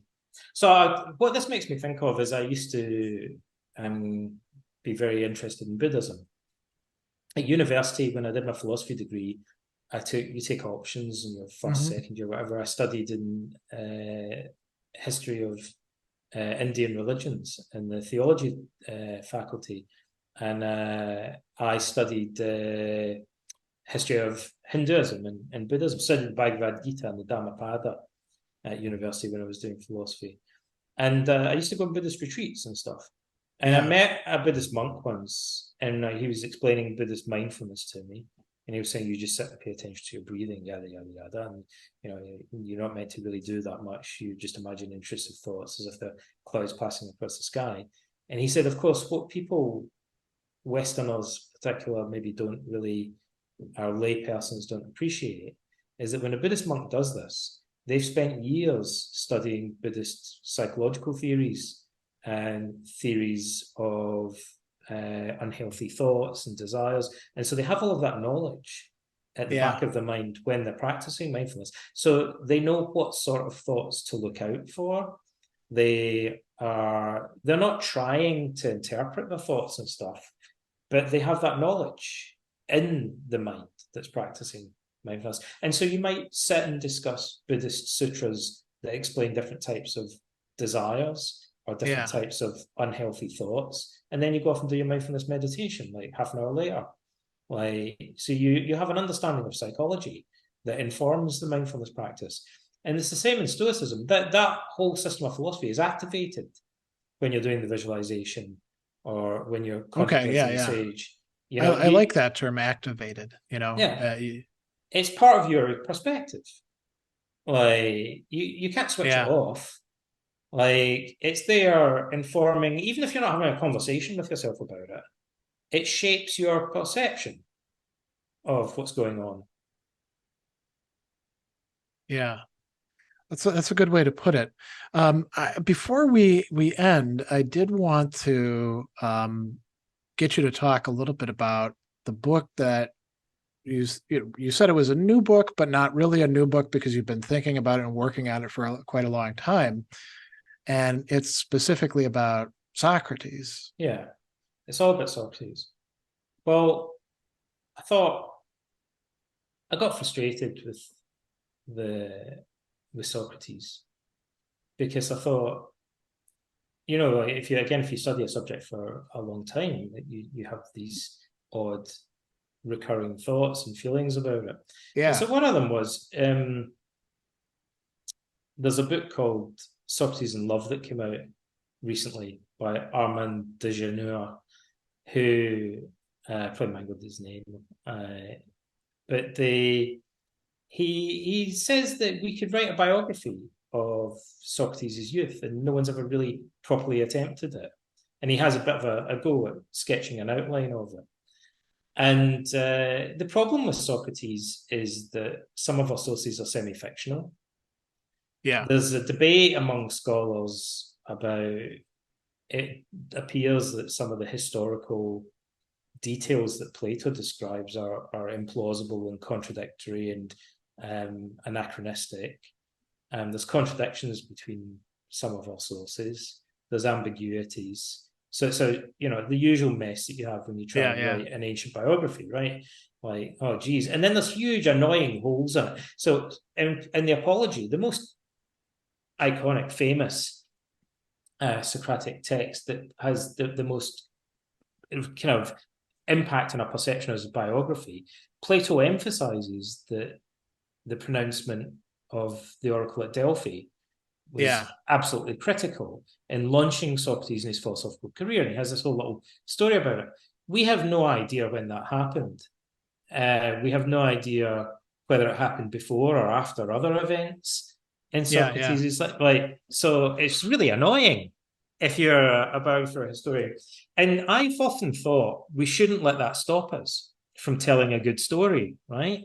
So if you're a biographer, you think, well, we can't tell this story because we can't really be sure that it happened this way, or, you know, also I believe that Plato sometimes is described, it's possible that sometimes he's using kind of pseudonyms and referring to real historical figures, sometimes obliquely. Maybe there's an amalgam of them. For example, Callicles, we don't know is a real individual from what I recall, but certainly he's a type of individual. And Plato's audience must have thought, Callicles, Schmallicles, this guy sounds just like that other famous dude. Right? He sounds like this guy or that guy, one of the famous politicians that everyone was complaining about and stuff like that. We know that guy. He's just, you know, you would today, if you saw a play and it was about a famous Republican politician, you'd be like, well, this guy just sounds like a whole bunch of Republican politicians. Or a Democrat or whatever. Like, he falls into a type. But we don't tend to read it that way, although surely his audience would. And then there's other famous enigmas, like, for example, Diotima isn't referenced ever again by anyone in any context, like, but she plays a extremely, I mean, Socrates actually implies in the Symposium that pretty early on, that is dateable. He says it was 10 years before the plague. She was in Athens, so you've got some indication of chronology there. So it'd be relatively early in his philosophical career. And then he says he had this conversation with her about love, and he says it just went like this. And she does something that really resembles the Socratic method in that little vignette. You think, are you implying that she taught you the Socratic method? Like, but you said in the Apology that you got the idea of that from the oracle at Delphi. So there's some sort of clash, perhaps. Maybe there's ways that we could resolve that apparent contradiction. But Diotima is a fictional character. It looks like we're told that she's from Mantinea in the Peloponnese, which makes it sound like maybe she's a real person. But some authors have been also, she sounds a lot like Aspasia.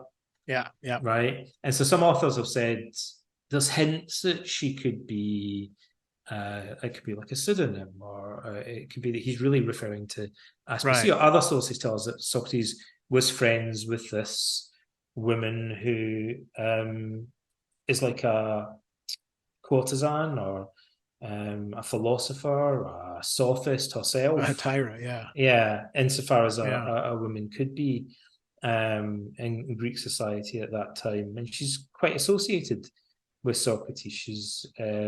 She is the courtesan of Pericles, and according to some sources, she eventually marries him.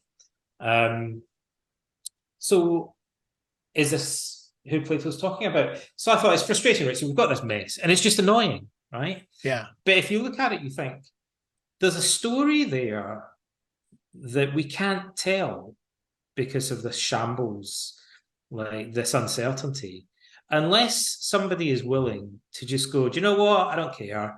Let's just make a load of assumptions. And we'll attach a big caveat to this and say, I could be completely wrong about this. Yeah, yeah. And just go on and tell the story. Like, because I think there's a much better story hidden in there than than is apparent at first. And so I thought, I'm going to have a go at telling the story. I'm going to have to make some assumptions. I'm going to have to fill in certain gaps. I'm going to have to make certain assumptions about chronology, about individuals that could be alluded to. And it might be that the story I end up telling is complete fiction and bears no resemblance to what actually happened. But I'll end up telling a plausible story about Socrates' life. And it's a story about the development of his philosophical technique. And how his whole philosophy basically matures. And the reason I want to tell that story is I think if you can tell that story in a compelling way, there would have to be more concise than Plato's dialogues. Modern readers would think, I get it. I get the point of the Gorgias. I get the point of the Protagoras. There's some quite simple points. Some of the arguments are actually relatively simple, but Plato goes all over the place. You know, it takes 20 or 30 pages to tell you something that he probably could have if he wanted to. And there are reasons why he does that. But for a lot of modern readers, they just don't have the patience to kind of sit through that, right? And I think there might be a briefer version of it that loses something of the original, but perhaps is much more accessible to a lot of modern lay readers. Yeah. I mean, it sounds, to go back to something you were saying just a few minutes ago, telling a plausible story, but also saying, I could be wrong about this, and here's my assumptions. It's sort of like what so much Socrates / Plato scholarship has done, except without the signaling that they could be wrong. Yeah, maybe that's true. Yeah. And I feel also it's like the Socratic method as well. Yeah. When Socrates is saying, you know, maybe this is how we could define courage. Right. He's also saying, but it might not be. You know, like I could be completely wrong about this. Well, but that happens performatively, right? Yeah. They, especially in the early operatic dialogues where, I mean, Courage is a great one because he's talking with the military guy, Laches, right? And they're like, well, we know what the hell courage is because we've exhibited it. What the hell's wrong with us that we can't actually give a logos, an account of it, you know? So I think that's a really... And the interesting thing about Laches is, well, first of all, the example that he gives of standing your ground is obvious because to fight in a phalanx formation, like it's completely, it would be absolutely drummed into them. It's the main thing he's concerned with is how do you train hoplites to remain in formation, and not put themselves and other people at risk. But the weird thing is, although Socrates immediately picks holes in that really easily, so he said, well, what about if you're in the cavalry? Right. Or what if you're fighting a tactical retreat, right? Then you're not remaining in formation and standing your ground. It doesn't make sense then. Or what about in civilian life? So he pulls that apart pretty easily. Nevertheless, in the Apology, he describes himself as standing his ground. And he seems to revert back to this simple conception of courage as being about standing your ground. Because I don't think he's saying it's entirely false. He's not. He's saying it's an incomplete definition, but it's not completely wrong. And it, you know, I think I've come to believe that Socrates, in a sense, in part, I think, has to believe that wisdom consists in a kind of cognitive set of skills. Partly. Then the Socratic method itself is part of what constitutes having wisdom, and the ability, what we would call today cognitive flexibility. You know, as I mentioned earlier, like this kind of ability to accept the definition, but also kind of see beyond it. Right. Yeah. And realize that this definition actually works in some situations, but maybe it doesn't work in other situations. Yeah.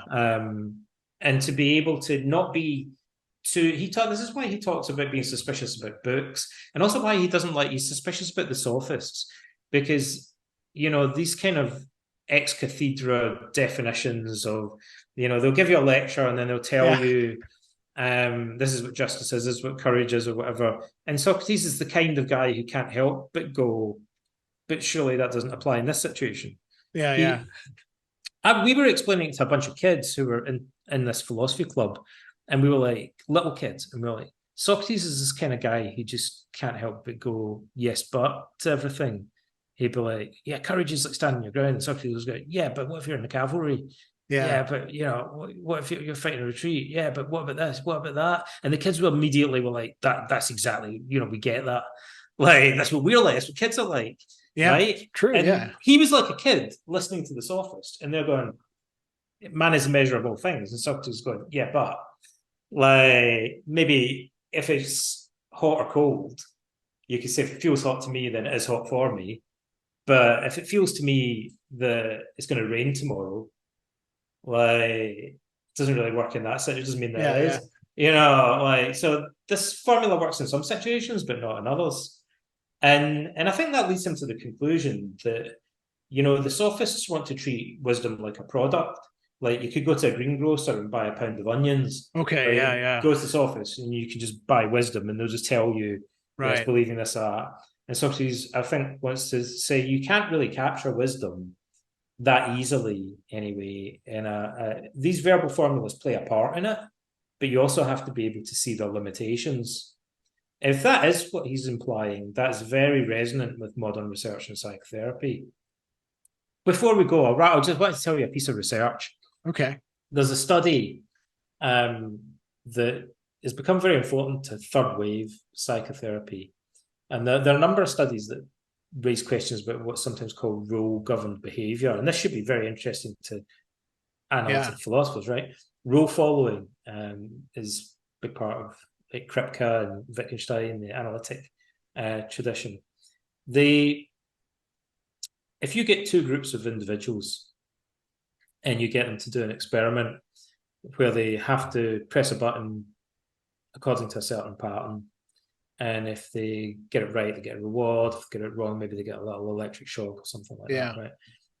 But they basically have to do this, follow this pattern, right?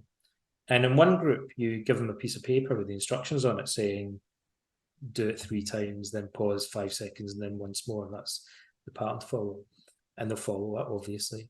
And then you give another group and you tell them they have to figure it out by trial and error. So they kind of like get it wrong a few times. Eventually, maybe they hit on the pattern. Maybe you give them some clues or whatever, but they basically figure it out. A bit of trial and error learning. Okay. First part, phase 1 of the experiment, right? Phase 2 of the experiment, you change the consequences. So this pattern no longer works, right? So you've got to figure out a variation of it that works. Now, if you go press button 3 times, pause, press it 1 more, you get an electric shock, right? Well, this is where it gets interesting. So the group that you gave a piece of paper, like a sophist would teach you a definition of wisdom, will carry on using the strategy, even though they're getting punished for doing it, like for much longer.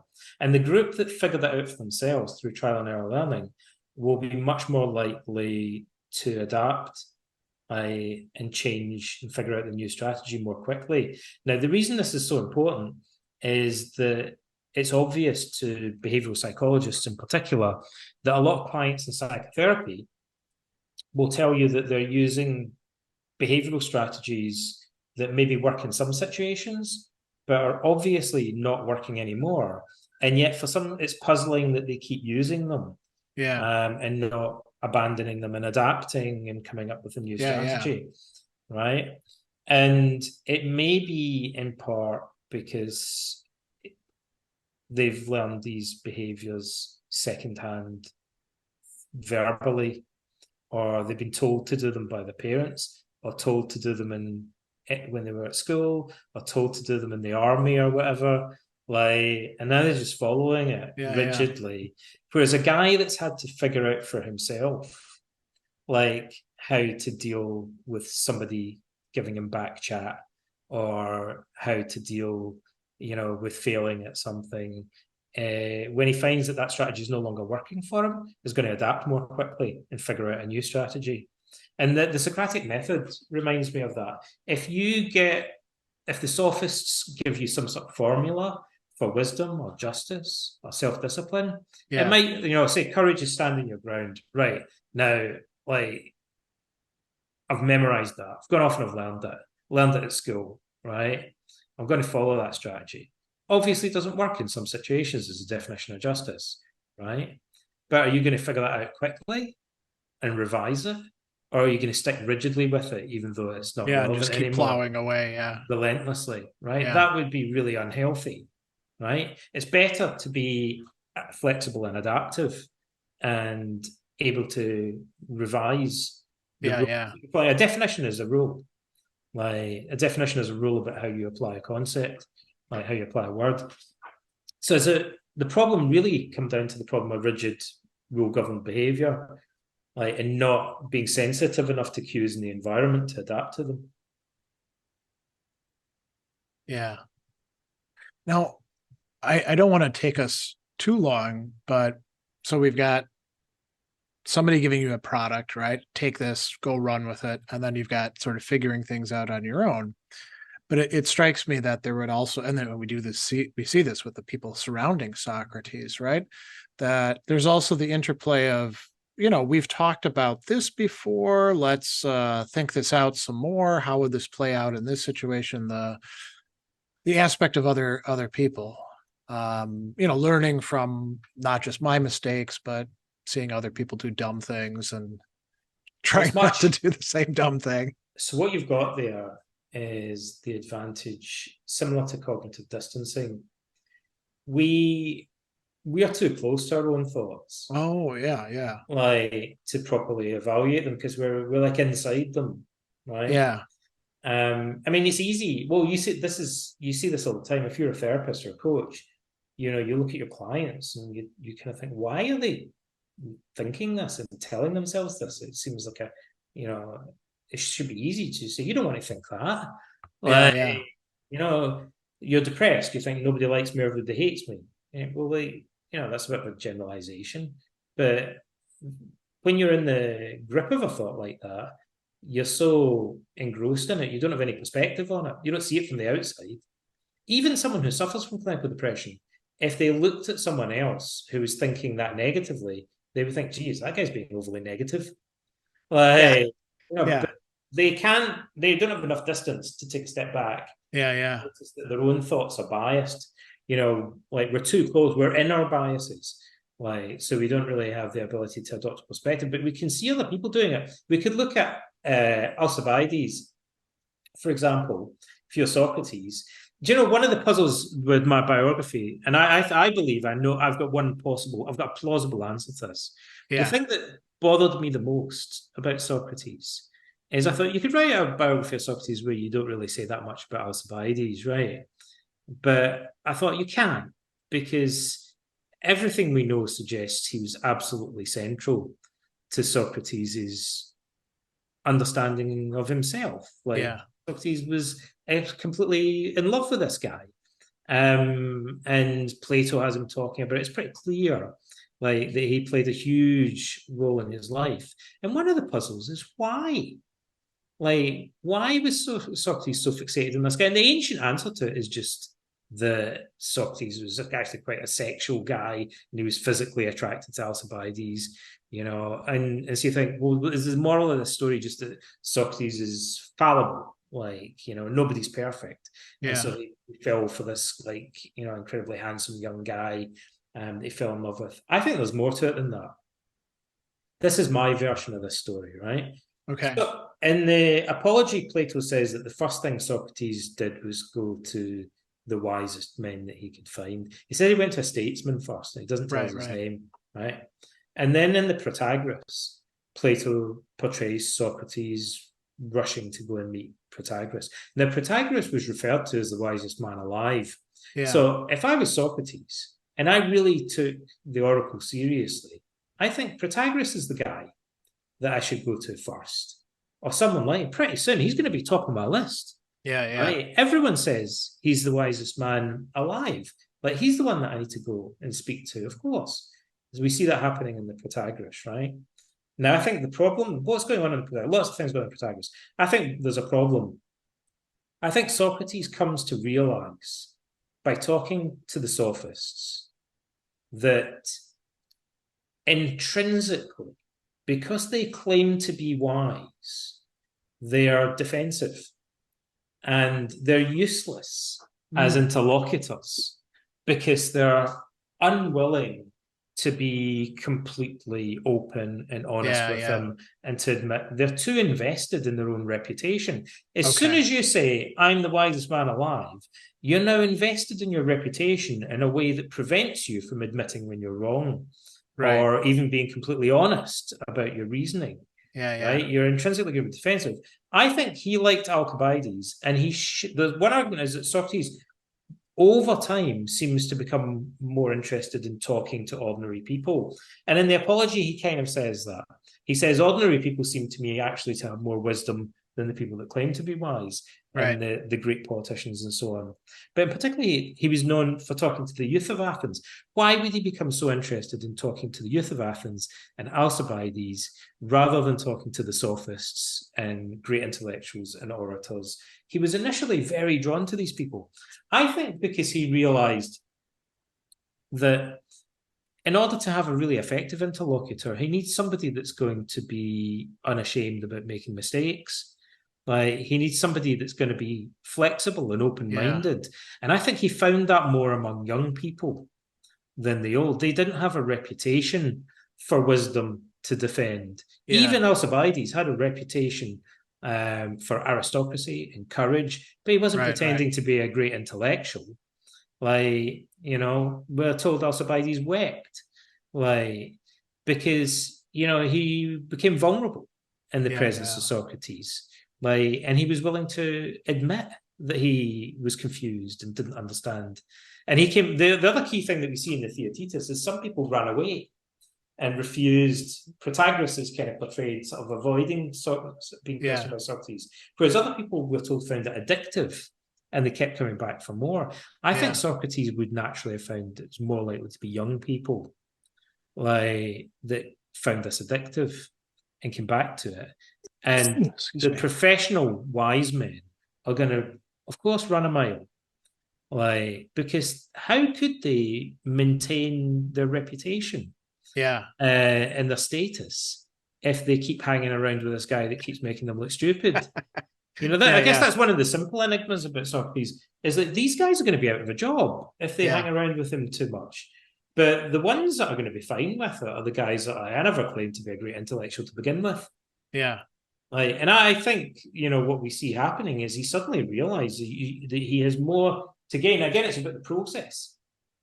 Alcibiades has no idea about how to define justice and courage and stuff. But what he has that's of value to Socrates is a willingness to answer questions. Very simply, he's willing to answer questions. Protagoras is reluctant. And the other sophists are also repeatedly shown as wanting to terminate the conversation, wanting to launch into speeches. They're evasive in a way that the youth aren't. That's my belief. That makes sense, I think. And I'm looking forward to seeing that book coming out. How far along are you with it? About 2/3 of the way through writing it. Like, I try to approach it now because I did a graphic novel. I think what that does, I was going to say what it helps me with. People might disagree. People might think it's ruined me as a writer. But what I do is I kind of approach it like I'm writing a graphic novel. And I guess that's the other thing that forced me. I thought, how could we ever write a graphic novel about Socrates or make a movie of his life unless we just go, do you know what? We're just going to have to bite the bullet and make a lot of assumptions, maybe make certain bits up and combine these two characters together. And then we've got an amazing movie. I mean, it's not as if we have any account that we can go back to anyway. So, that makes sense as a strategy. So, well, I think we've been talking now for over 2 hours. This is really It's great. normal. Very generous on your part to give so much time and thought to this. And people should check out Plato's Academy. There's all sorts of events coming up consistently, right? And Got keep one an in eye day out. for Christmas. Okay. Yeah, because it's very topical at Christmas, philosophy and death. Because Yeah. every Christmas, people gather around, sit around the TV, and they watch the Muppets with Michael Caine and Charles Dickens' Christmas Carol and Ebenezer Scrooge taken by Yeah. the ghost of Christmas yet to come into the future. He sees his own funeral. It's kind of memento mori, contemplates his own mortality. So contemplation of death and its philosophical significance becomes is socially oriented, right? part of our culture at Christmas, Yeah. thanks to the Muppets and the Muppet Christmas Carol. Yeah.